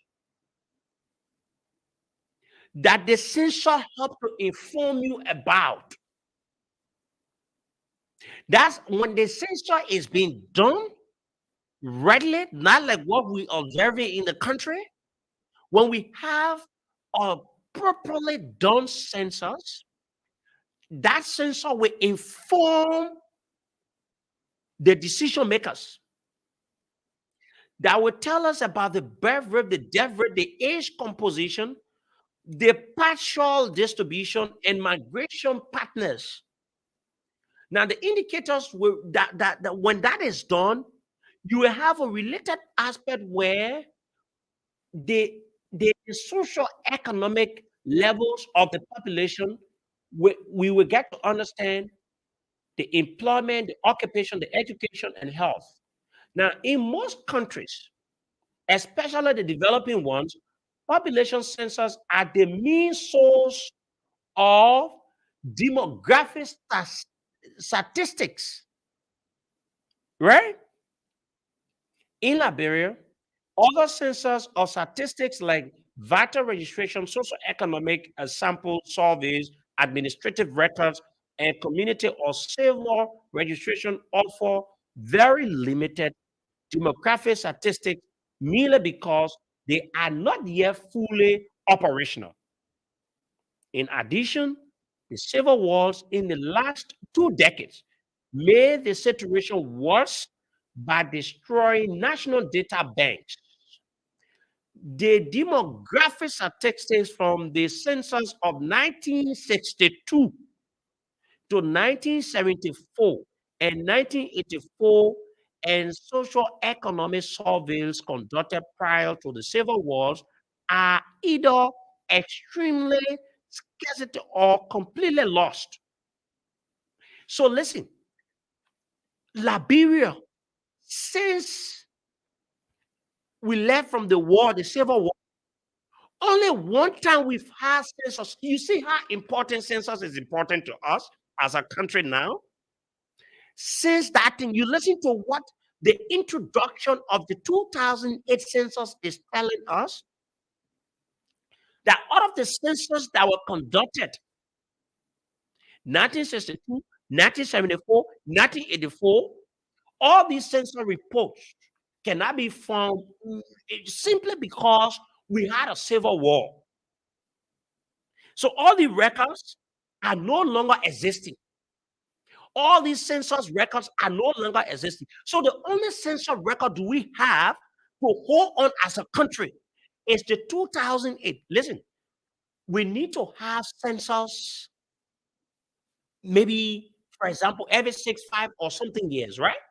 But let's calculate 2008, 9, 10, 11, 12, 13, 14, 15, 16, 17, 18, 19, 20, 2021, 2022, 2020. You listen to the number of years. So you know what's happening now? Government or governments, when we don't have the right census, we'll be making distribution on a normal, on a physical issue where we're just gonna guess in a simple maintain that okay, let's just guess. Okay, Magibi, the way we see, the people there, let's just be one school, man. Maybe one school one school, yeah, one school will make it, man. Because no one gonna run decision from an informed background. Because no one know how many residents in Magibi or how many residents in District 1 in Magibi. It is also important, even politicians themselves can know based on the census as to even how they can do that engagement because they already know how many persons live within this area, how many persons, how many, in terms of birth, at a certain point in time, how many persons gave birth and how many newborn babies do we have? So when these things are done, it helps to give you the information. Let me go to counties by counties as per what the 2008 census they reported. When you do good report, even it take years, people will still reference it. Let me give you this census report. And before we come to our current census process in the country. Okay, so this is the 2008 census report, and it was being broken down to what counties. Then before they go to districts and they go to towns. This is it. This says architect one population of county headquarters 2008. You get a county, you got a headquarters, you got a male, you got a female, and you got the total. So it says bombing, Tubman Bird. The total here, you got a male. The male is, you have male, you got 6,555. 6,555. 2008 for bombing Tubman Bird. Tubman Bird, they're talking about Tubman Bird. There's a different place or in bombing, but in Tubman Bird. The 2008 census report for male in Tottenham Bray, 6,555. For females, 6,559. The total came up to 13,114. Meaning the males, the females in 2018 census in Tottenham Bray was that amount. So, for example, if, for example, we were in 2018, with this figure coming out, with this census being conducted, the national government, when they want to carry development in Tottenham Bray, they are already aware that they have 6,555 males living, residing in Tottenham Bray, Bombay County. And then they have 6,559 females residing in Tottenham Bray. So when you put the females and the males together, they will give you 13,114 citizens residing in Tottenham Bray. So if a government wants to take a decision, the national government now, right? They said, we want to build a hospital in Tottenham Bray. Then they go to the census because you already have something that will give them the informed decision where they already informed as to how many persons residing in Tottenham Bray. But that can only be done when you have a very successful census that will give you the actual results you need. The same census report 2018, they said, boom, in Banga, the male came up to 16,080. 16,080. The females came up to 17,966. 17,966. That's what exactly the census came up to in 2000 in 2008 census. The females, for the record here, it shows that 17,966 females in Banga, Bon County. So the total number came up to 34,046. Bapolu County, 2008 census. I reading here. When were we 2022 on the census like this? If you not see mistakes in it, hey, to do even to get enumerators, then a problem. Then how do you come to a point to say you have a successful census, right? But what am I trying to say? All these things to you. Why? I'm saying all these things, and I'm referencing 2008 census because census is very important. It helps any government to know how to direct development, to know what the needs of the people are in terms of getting what they are to address of the people. So this report, let me go. Okay, you get Bapulu County. I'm talking about 2008 census, folks. Those of you just joining, please be reminded. We're not talking about the current census. We're talking about 2008 census. Bapulu, Bopulu. In Bopulu, they said males came up to 1,547. Female came up to 1,361, and the total number came up to 2,908. 2008 census. Grand Bassa, Buchanan, 16,984 males, 17,286 females. The total number came up to 34,270. So with that, all the counties, the total number came up to 231,127. The total numbers, females and males. In 2008 census, just for their capital cities. So then you come to areas where they got urban areas of 5,000 or more persons. For example, you come to Monrovia, city or town, county Montserrat, Mill, 2008. Mill came up to 519,887. 519,887 males. Females came up to 491,083.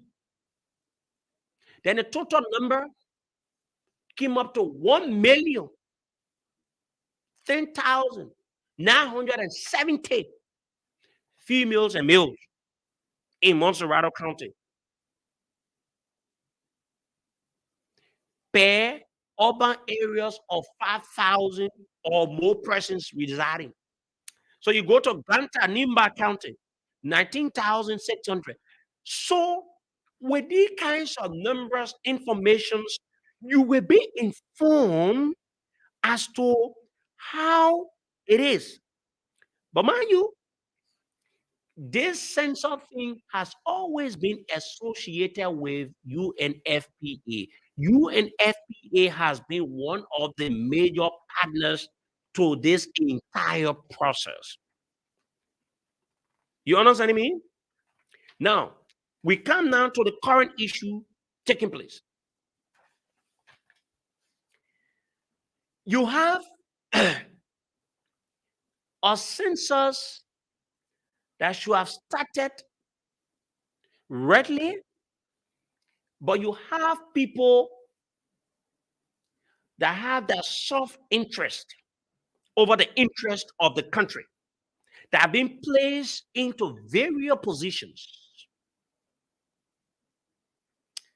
The position that Wilmer Smith serves before being, appointed as acting, that position, folks, you need to know, is not a position that appointed by the president to say, oh, the president appointed him. No, that is something that can be recommended or selected by the board. And the board chair for Legis is Minister Samuel Twe. And what's his name? Wilmer Smith is a confidant and a close associate to the Minister of Finance, Samuel Twe. So some of you that would think, oh, that the president appointed the man, the president, that position that he occupied first, they're not appointing position. That's only you can just, put someone there. At a certain point in time, the head of that institution asked that man to resign because of his incompetence. But because he's untouchable, we come to the issue. Legis has been in the news of corruption, allegations. When I started this thing, and we said that Legis was proceeding wrongly. You have people taking monies belonging for the census into their personal, issues, using all the kinds of monies and all the kinds of allegations. And the only government institution per law that is responsible to investigate, that has the sole authority to look into corrupt issues or allegations of corruption in government ministries and agencies is the LACC, the Liberia Commission, Anti-Corruption Commission. That institution per law can invite you. You are under obligation to answer to that request, to go and be questioned for whatsoever about allegations against you. Legis themselves wrote the institution asking them to investigate. And so what did the institution do? They launched an investigation into activities of Legis. Some of these things could help if people were to look in the face or the faces of the people that have created the problems to make us not to have the real census now in our country. But now, as a country, we could have one of the best census since in the history of Liberia. But because few individuals love themselves and seek their personal interest over the interest of the country, it becomes a problem. So LSCC launched an investigation. And let me tell you, when investigations are launched, how things work out. All parties involved are to be contacted and to get their share of cell information within in a case. Did LSCC invite all the parties? They did. LSCC invited everyone. LSCC invited. I'm getting a report that President Weah. Let me see if this is a breaking news. Okay, very good. I'm getting a report. Let me go to Ego. Amen. Let me go to it. I think the president has dismissed 2 persons. Hey, let me go to the Marshall website. Yeah, right? We got to speak to our country, folks. There's a breaking news coming. There's a breaking news coming. Let me go to the Mansion website quick. Let me go to the Mansion website quick, very quick. Let me go there very quick. Let me go there very quick. Folks, is a breaking news coming in. Okay, very good. I'm seeing it. President Weah sacks 2 religious bosses. Thank you. Paris, France. The president of the Republic of Liberia, Dr. George Manuel Weah, has sacked with immediate effect the acting director general of the Liberia Institute for Statistics and Geoinformation Services, Ladies Wilmer Smith. Thank you, President Weah. Yes.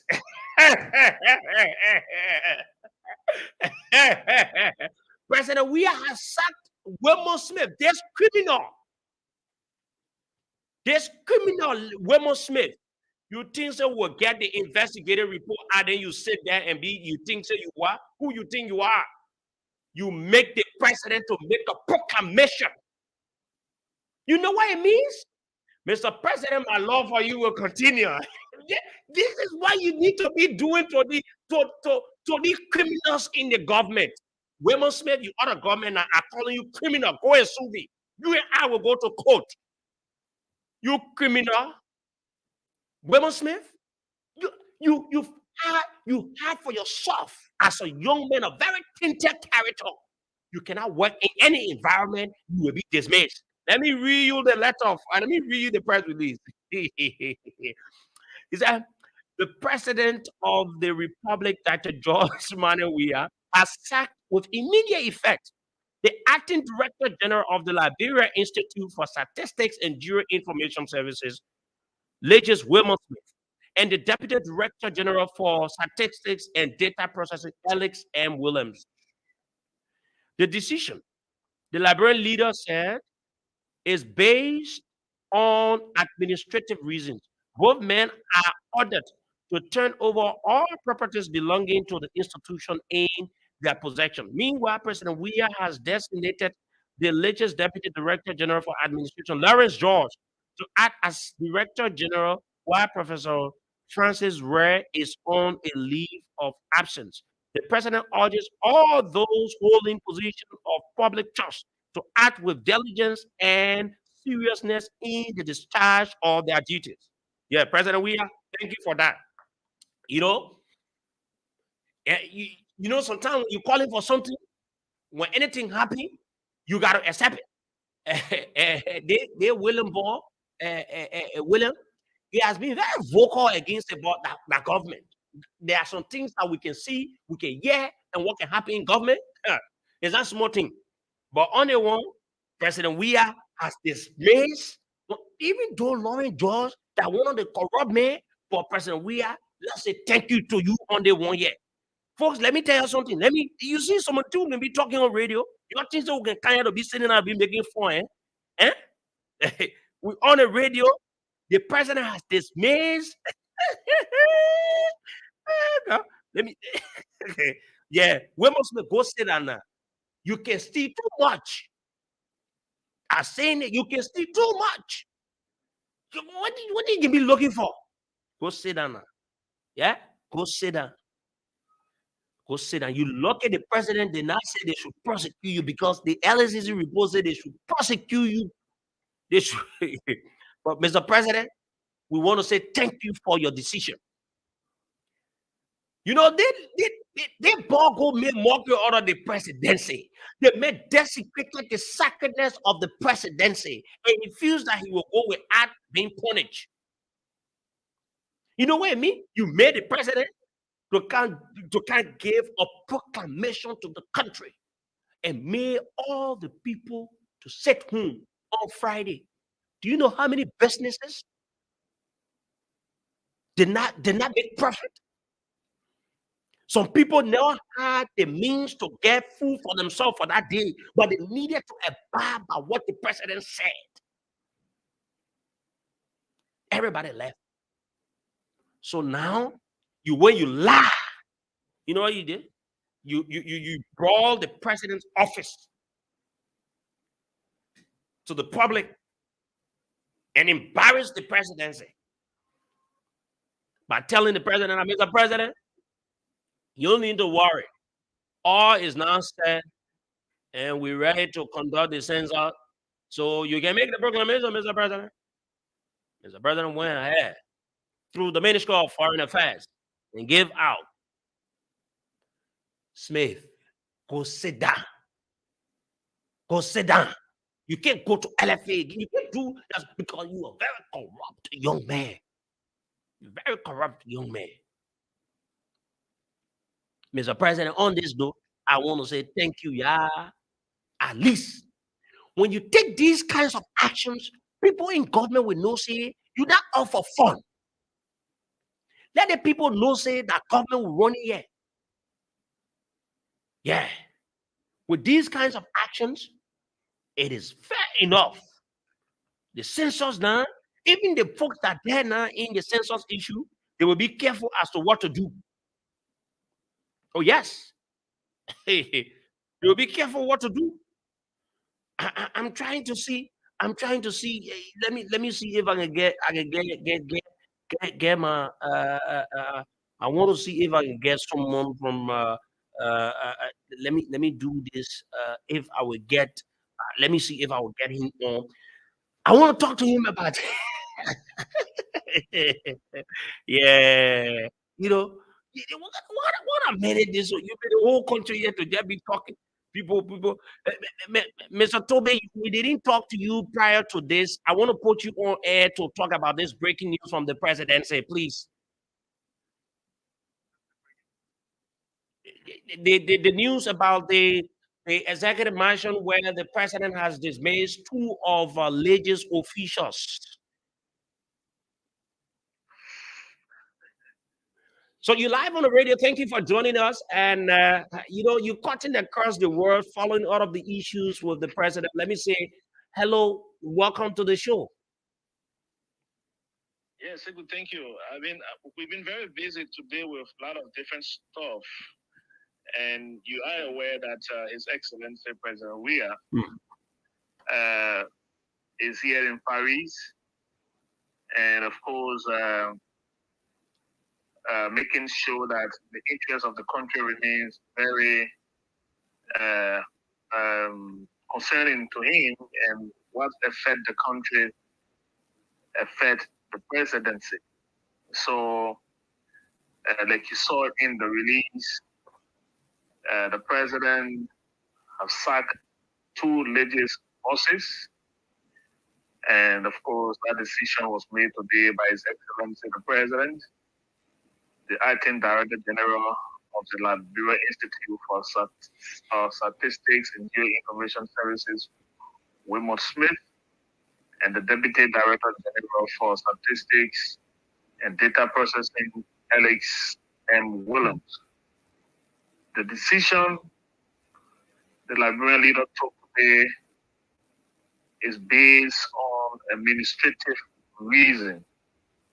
The issue of legis has been in the news in the last few days, with the Statistics House having an obligation which allowed the president to declare a holiday to begin the taking of data for the Liberian population.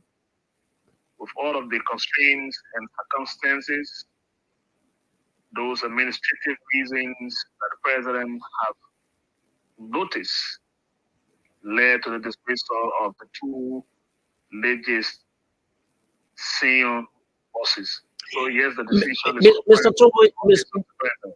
Toby, this is something very, very embarrassing. I want to get the picture of how did the president feel when he made a proclamation in the country where Liberians did not go anywhere awaiting, enumerators from legis to reach out to start the process where we could see maybe 50 or 60% of that job being done. How did the president feel when he noticed that even though the proclamation was being made and nothing did not go on in the country in his absence? Well, again, it is not something that any president will want to celebrate. That decision from the president declaring a day for Liberians to stay home did not just affect individual Liberians, but also affected the economy of our country because business houses were all closed in anticipation of the start of the census. So if those responsible could not perform a duty or a tax obligated to them to fulfill, it causes embarrassment for the entire country. So while the president was in Paris, he was also following all of the conversation from back home leading to the function of leges. And I'm sure with what transpired and with all of the conversation around those issues at leges, prompted a decision of the president to sack the two bosses of leges on administrative reasons. So if their action was condoned by the president, I'm sure they will be in the job. But we've been following all of the commentaries from people in Liberia who may have thought that the president was going to take this on a silver platter. Their action embarrassed the government, embarrassed our economy, and you know very well these are not things that the president takes lightly.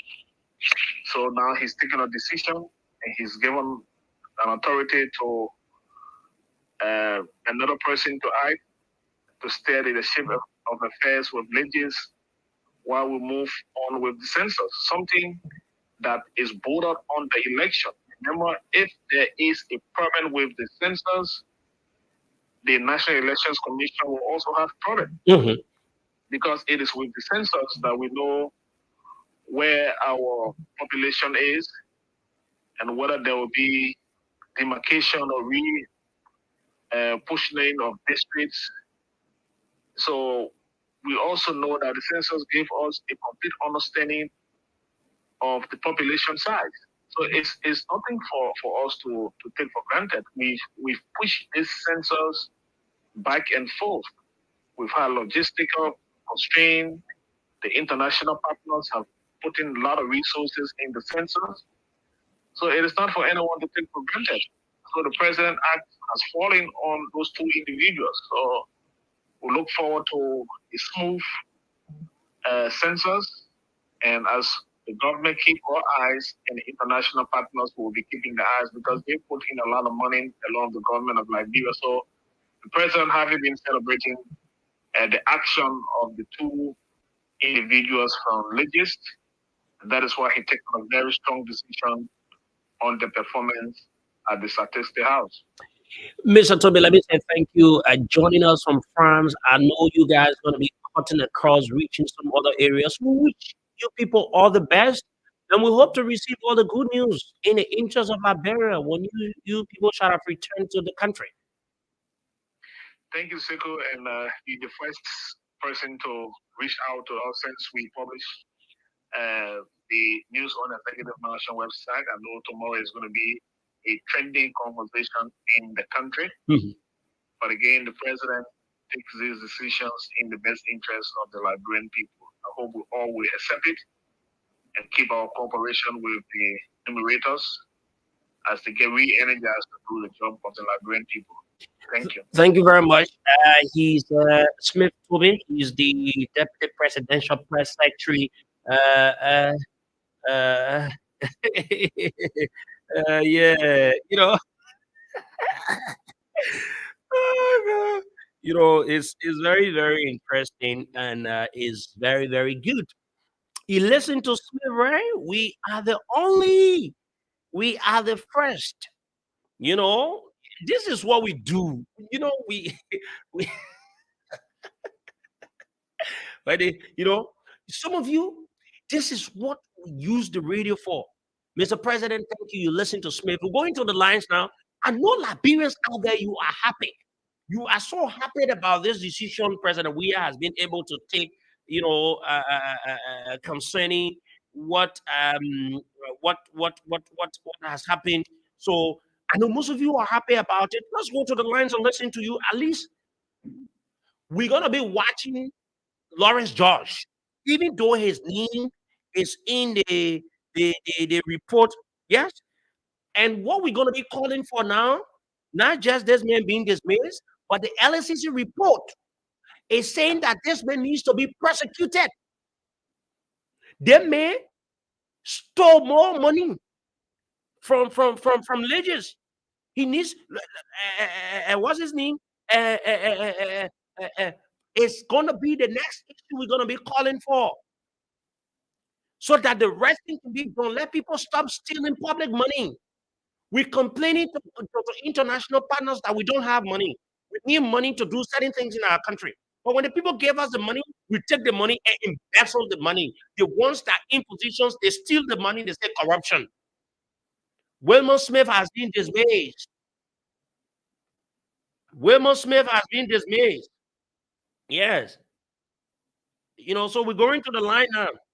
0770 907 907 0770 907 907. At least the sensors now. 0770 907 907 0880 0886 907 907. Let me listen to Liberians. You need to move from your monitor, please. Hello. Hello, good evening, Mr. Seku. Yes, good evening. Go ahead. The Voice of Liberia is one of the outstanding media houses that reach all over the world. Thank you very much for this program this evening. And I've been one of those who have been asking for the dismissal and prosecution of those two corrupted criminals who have been stealing the Liberian for money, which make this government to be denigrated in a sense that the president announced how day for the inauguration to take place, and those videos, they went and spoiled this government. So I want to tell the president, thank you very much for taking this decision to dismiss. And not only dismiss, but they need to be prosecuted. Yes. To be set as a deterrent for other criminals. Thank you. Thank you very much. This other person. Hello. Hello, Seku. Good evening. Yeah, my name is Emma. I'm going to counsel this evening. Katside? Yeah, Kakato. Kakata, go ahead. So let me appreciate the president this evening at his meeting women's men honor. When he got kept on fire on the honor, they want to put a nation of people. The end of the North, the government have been safer. And the city is actually important. The city has economic benefit benefit. Do not spend huge amount of money and energy. Nothing could go about what the other person in charge, but do the right thing for us to know our total policy of our country. Thank you so much in your time. Thank you. Let me take another person. Hello. Hello. Yes, go ahead. Yeah, you see, Nigerians are very, very corrupt, more especially our leaders. Number one, if that man, we should ask like that. And let's disgrace the president by saying, so. And the president won't announce it. Then at that, things like that, what you do is, just think the parliament. Let's take another person. Hello. Hello, Segu. Yes, good evening. How you doing, Segu? Actually, first of all, my name is Celsius Moba. I'm calling for the take the decision the president have taken. If we continue like this, then we know we are going ahead. When the person is doing wrong, try to sack them, have them investigated. If not so, we will not fit. So I think it's for the problem. Okay, thank you. Thank you. Another person. Hello. Hello. Yes, go ahead. I'm Brother Semti Marco Someone as we join our community. The decision made by the president was not wrong. The performance as alleged is very, very poor to a middle youth. As a one of the innovator I was doing a fee today. They only gave me flex in the first and not indicate anything having to do with leeches. I learned that they give that, they give real boost, they give raincoat, but just say they're not even to us today. They only got a tap there and the power bank. The ring fell today. So on the ring with the copy. You getting me? So how they expect all to give better information and the material when people give all to use and not get it to all. We honor the ring with I would get the information to forward it to them. So all these we must live out there. this country there. Yeah, we must live out there. Let's take another person. Hello? Yeah, go ahead. Yeah, this is I'm calling from Lower Machine. Go ahead. Yeah, I want to tell the president thank you for taking our vote here. I think he started ever since I think that we will be better. Because many people that is cast, they really don't war. They are so this answer to be sensitive or sensitive. I'm according to the system very strong. Because if the government is strong, I don't know how we see ourselves in the street. So, government and body, I'm saying thank you. You just started. You have not done anything. I tell you thank you. Now, I want you to continue this. Thank you. Oh, thank you very much. The next, the president, thank you. But Lawrence, saw that you put there, the man too was indicted. Hello. Yeah, good evening. Good evening. Yeah, my name is James Keduna. I'm calling from Liberia Center. Yeah, I would like to commend the president for his terrible decision that he has taken. I think these are some of the things that we, the people, will expect from him. For me, I can tell you for free, I'm not a citizen. This terrible decision taken that the president is a very good example. If he keep it up, then in 2023, we will thank you. Okay, thank you very much. Let me take another person. Hello. Good evening, Seko. Yes. Good evening. This is Peter Gula calling from Jalatan. You know, Seko, for me, the decision by the president is belated. The president said 2017 a greater contribution to the country will not last in the eloquency, but the sound decision that he will make. So to dismay, we must live at this age, at this time, where the whole things are being messed up. For me, I cannot commend him on this. Let's say thank you for the small thing.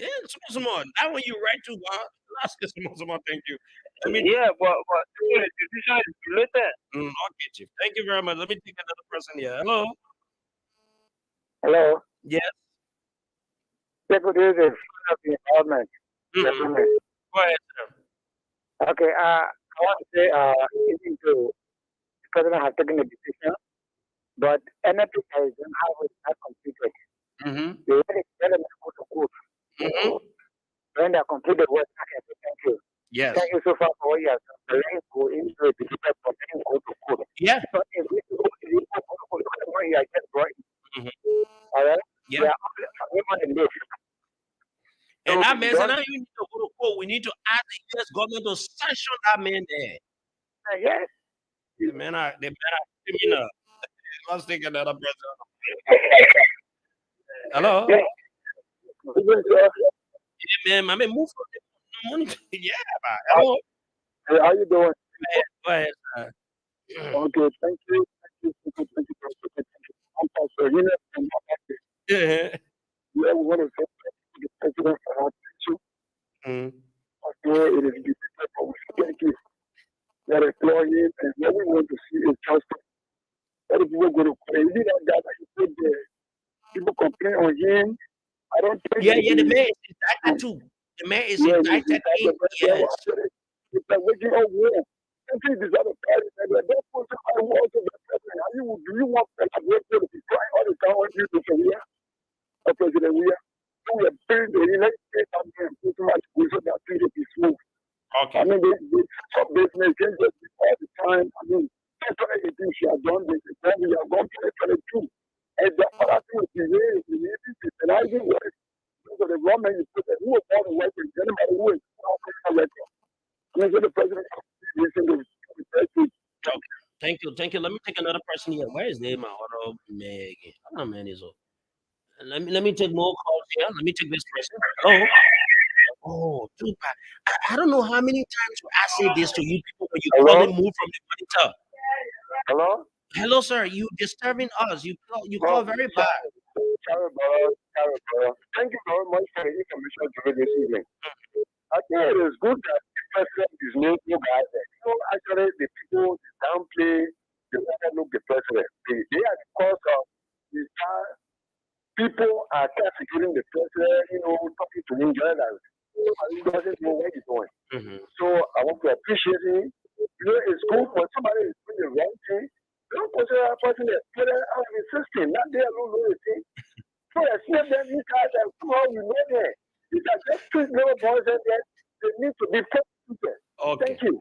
Thank you very much. We'll take another person on the line. 0770 907 907 0770 907 907 0886 907 907 0886 907 907. President Weah has dismissed Wilmore Smith, criminal Wilmore Smith. Hello. Yeah, hello? Go ahead. Yes. I want to tell the president again, thank you. And the international partner to let them thank you. Well, the other is the president has declared that people who want for 3 days to go also because women know how to manage resources. You know, the president too. The men are not doing well. Go there. So thank you. Okay. Thank you. Thank you very much. Hello. Hello. Hello. Yeah, go ahead. Yes. Hello. You live. Go ahead. Yeah. This is all about. Boss, you hear me take another person? Hello. Okay, let's go for another person on the line. You on the line and then you don't want to. Let's take this person. Hello. Hello. Yes. How are you? Yes. Go ahead. I want to tell the president thank you for the action you are taking. Mm-hmm. Well, not only that, but you had a good example. Remember when you prosecuted, Mm-hmm. when you go to court, Yeah. and when you give account for all the foreign give, from bring on the phone, and I go to jail. Mm-hmm. So tell the president thank you Mm-hmm. for making the negotiation. Thank you. That's Hey. the first initial. Yeah. So tell him thank you for. I have to tell you thank you for informing the general public. Mm-hmm. Another is the first to read to give what the president had done this evening. So tell you thank you very much. All right. Yeah, that's what that's true. Mr. President, wherever you are, let me say this before I take calls again. Mr. President, you've done well. Let's be honest on this issue, on this particular issue, Mr. President. You've done so well. We must give it up to you. Thank you very much, Mr. President. But what we need to do, you need to set example. Don't always dismiss people for administrative reasons. Let us set example where this man called Wilmer Smith will facing the law and exonerate himself and prove his innocent about all the corruption allegations over his head. The investigation that was conducted by LSCC got him indicted and they recommended for him to be prosecuted. Let this man go to court. When you start to do these things to officials or government, honestly, Mr. President, if somebody is supposed to use $1, they will be very careful as to how to use it. They will not misuse it. Like the way Wilmot Smith misused all the fundings intended for the census and legis. He did not do it single-handedly. He did it along with his boss, I know Francis Rare, Solana Man, the head, and also Lawrence George. But this time, he the one now we get. Not deal with him like not deal with William Smith. We will go to Lawrence George. It's okay you put Lawrence George there. Mr. President will also tell you about Lawrence George. Lawrence George too. It has been alleged that, in fact, the LACC indicted him. It is a very bad example when the anti-graft institution in the country and indict people, and the government takes no action. It shows the weakness of the government in fighting corruption. But your action now has helped to give a little tip to the LACC that at least they got their power that when they take some decision, some investigation, they will yield a result. We need to extend it. Let Wilmer Smith go facing the law and exonerate himself. There should not always be administrative reason. But we want to say thank you for your action you've taken to dismiss this man so as to give a good face look to the censors in our country. Let the right thing be done. Look at up to now. Imagine the enumerators were not able to sign any contract to know how much they're working for. That could be the next. If they not settle that thing, that would be the next protest the people will come up with. We go to the line 0770 907 907 086 907 907 0770 907 907 are the numbers to call Liberians. Now the president has taken the decision. What we've been calling for, the president has done it. Hello. Yeah, whatever. Good evening. Yeah, my Iraq experience. Yeah, well, I want to say thanks to the president for the decision he took, but I think that there was some mistakes along the way. I see it to be a damage control decision because the inclusion of the other deputies for data processing and statistics, no. So what happened is that it sent a fear to anybody who would be in an in-house workers to blow whistle. Because it means that anybody who blow whistle when you are in-house will also take it from there. No, we'll come to that issue tomorrow with DOA. Yeah, the other brother he brought almost everything to limelight. At the end of the day, he dismissed the brother, he dismissed the corrupt man himself. So it's not a bad thing. So we need to, you need to go back and also provide the decision that no why you did it, but let the hammer let or another person who have to blow the whistle. And yeah, that's it. Whistle will be very afraid. No, you're right. No information. You're right. Yeah. Alex Williams needed to be protected. Yes, obviously. Yes. Go ahead. Let's take another person. Thank you. You're right. Alex Williams, he made most of the things for people to know. So he needed to be protected. Hello? Hello? Yes? Hey, man, too bad. Hello? Go ahead. Well, I'm too sorry for the breakthrough of. I'm too happy to hear your voice, Tegu. I'm pleased the owner man and a couple of Vincent Town. Okay, Vincent Town. Where's Vincent Town? I love the action which our president took today. I will always pray her and pray God for him to continue doing so we can be free for these corrupt people in this country. I have to say thank you. Thank you very much. Thank you. Okay. Thank you. Let me take another person here. Hello. Good evening. Hello. Oh God, let's take another person. Hello. Hello, Chief. How are you doing? Good evening. Let's hear you. This is Red Power International. I'm calling you from Mount Batley. Yeah, let's hear you. I just want to say good to the president. Striking that man will not be enough. You need to be prosecuted. Yes. And as previous caller has said, whistleblowers need to be protected. So the next thing I wanted to be on her agenda is to talk about that man. He makes us to know what is happening in Legis. So thank you very much. Thank you very much. We will use the radio to make the chief want to see. Hello. Hello, good evening. Yeah, my man, I should be arrested now and placed on house arrest. Oh yeah, where must we? We have a fund. I'm from country now. Now Moscow, all the country in the country. The police should arrest that man now and place him on house arrest. No, the president can come out. It is the Ministry of Justice that's supposed to call that man to act now because they submitted a report to the Ministry of Justice and requesting the Ministry of Justice to prosecute Wilmer Smith for his corrupt action. For his corrupt action, my brother. They will not fall company in the country. What the hell wrong with them? Yeah.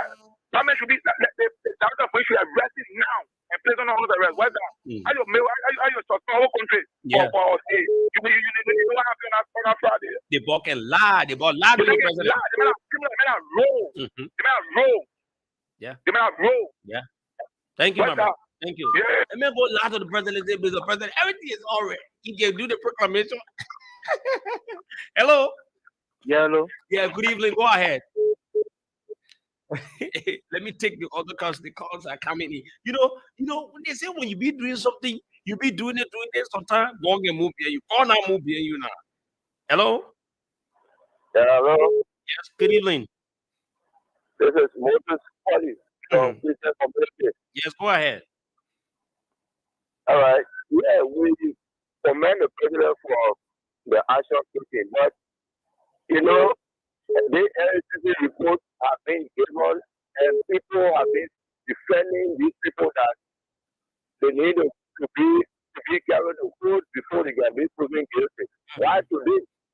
And the mayor herself has always said that they spend some money, nobody can tell them with it. Why not this man is being said that he has settled with the money? So you see, if we are defending, I okay, leave that one there. Let's take another person. Let's discuss about. Hey man. How are you, sir? Good evening. How you doing? Go ahead. Let's hear you. I got the president. Thank you. It is reported that no one thing that Bono took the Twitter people $200,000. No, my man. No. I mean, what we talking, love talking. We can go to play what we talk. What we got to do with it? Okay. Then let me say, the man needed to go to court. When LCC and the other people, the person was asking whether they thought of it. As the man been taken to court? The man has not been taken to court. So that's what I'm saying. The Ministry of Justice now should call this man because they recommended to the Ministry of Justice for prosecution. The man needs to be prosecuted. And they see where LCC recommended people in the end, the person was asking whether I was the thought of it. People who need to be respected. My own When people see, they're not see. Look at my husband in the mayor office, in someone's office. That's our man. Who's covered $100,000? I don't know. $176,000. No, the minister say investigating. What do I want to do? The minister say investigating you.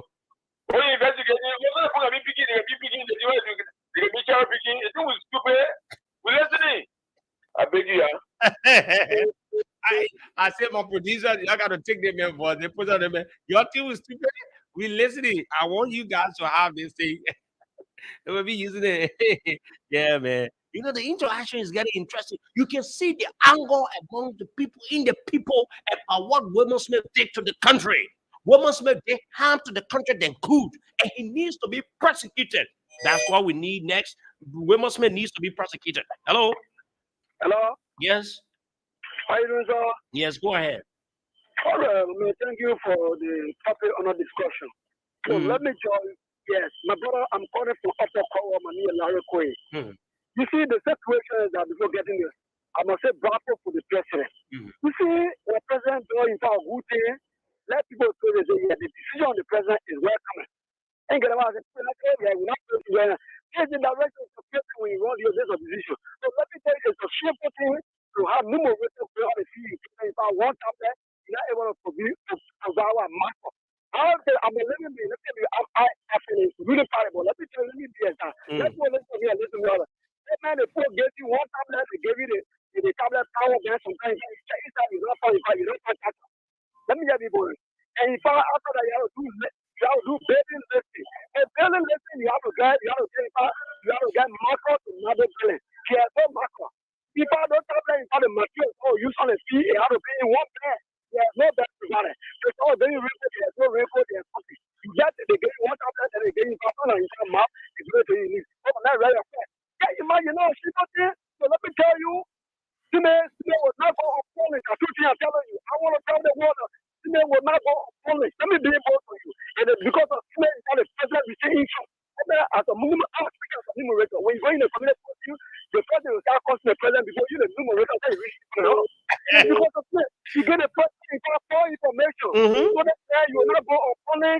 We our say here, Liberia will say my head. You will not go on polish. Man, very good, very corrupt. Let me tell you the truth. So they say, you can imagine, man, the thing they do for the washer.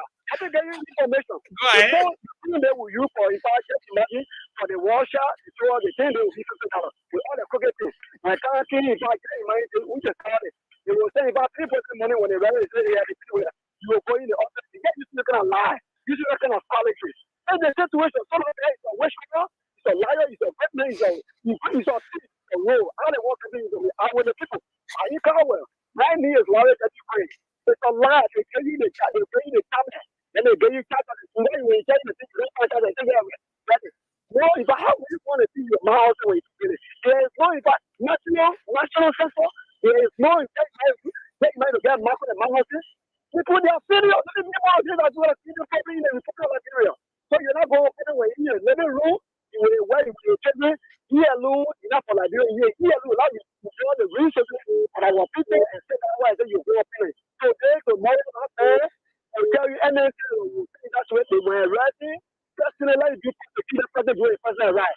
Here is my direct recommendation. Why you gotta do the number on the line? That didn't mean you guys said anything. Yeah, why you gotta do the on the line?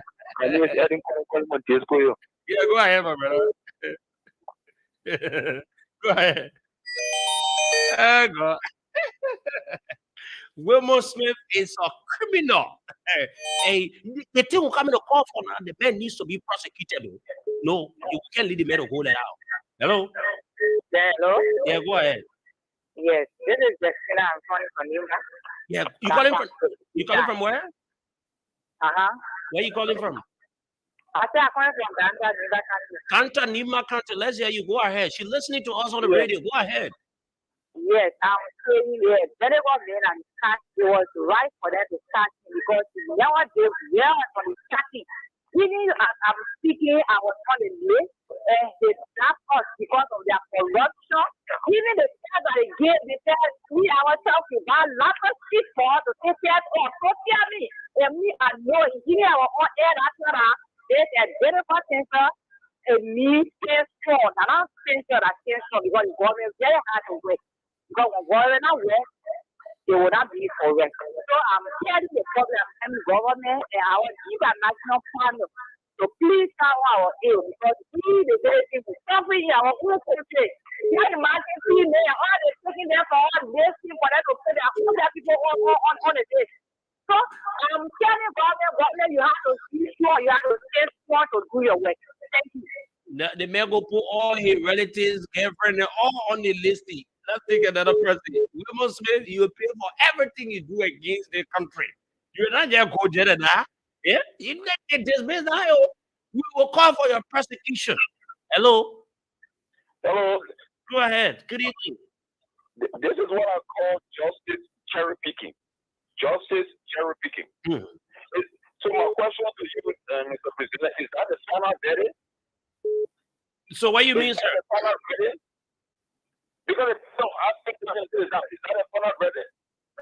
Agriculture Minister was indicted by LCC. Is that a final verdict? Okay. Listen, you're making a very good point. Listen now, my brother. You know why? Listen now. Hello.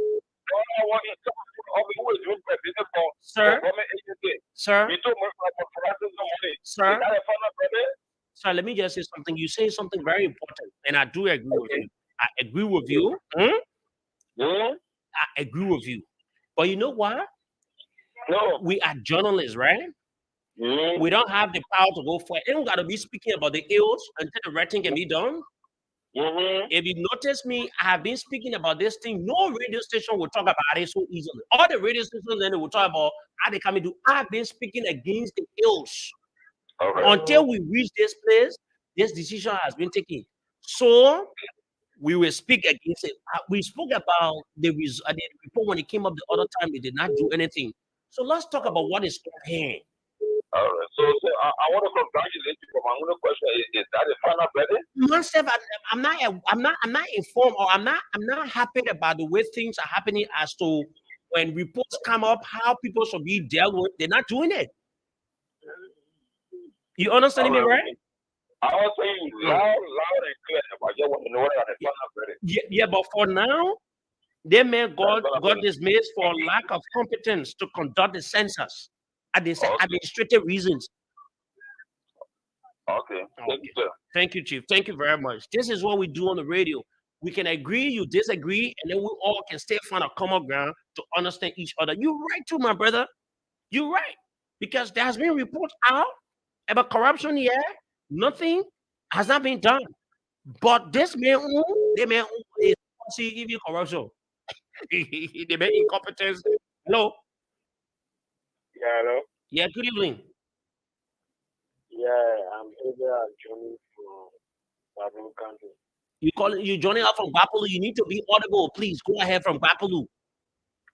Yeah, I'm calling you from Babylon Country in the Victory side. Mm-hmm. Yeah, I really want to compliment the president for a decision making.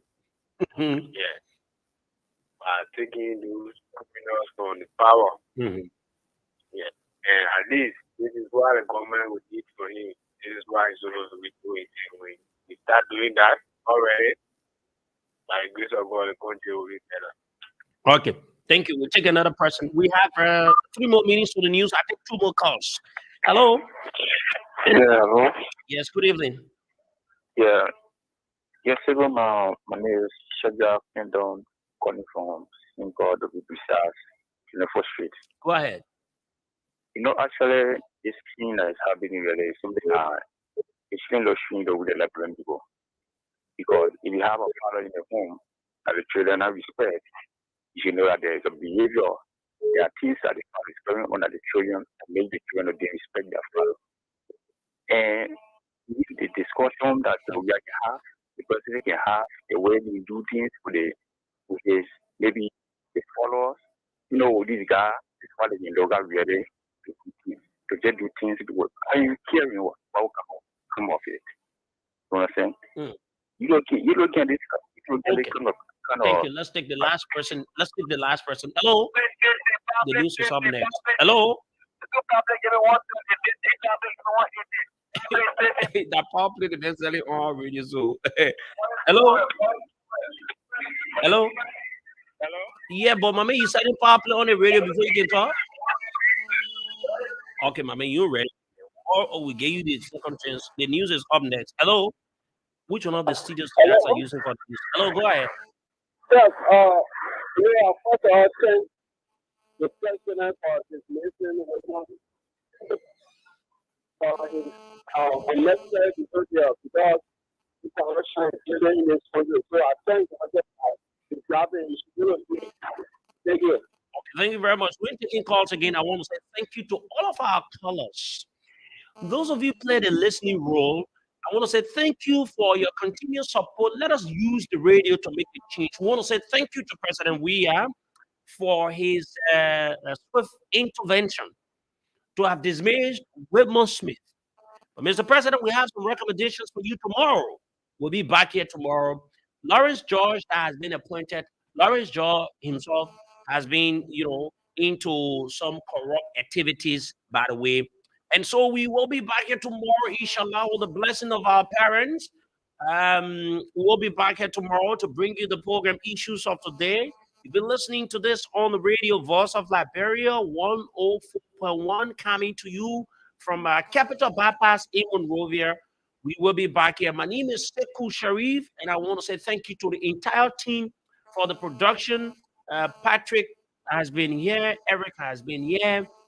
Victor has been here. What's the lady Grace herself has been here, and I want to say thank you to the entire team to have us to be live on the radio, bringing you the program. And so that's all the time we've got to be. Tomorrow we're going to be back, inshallah.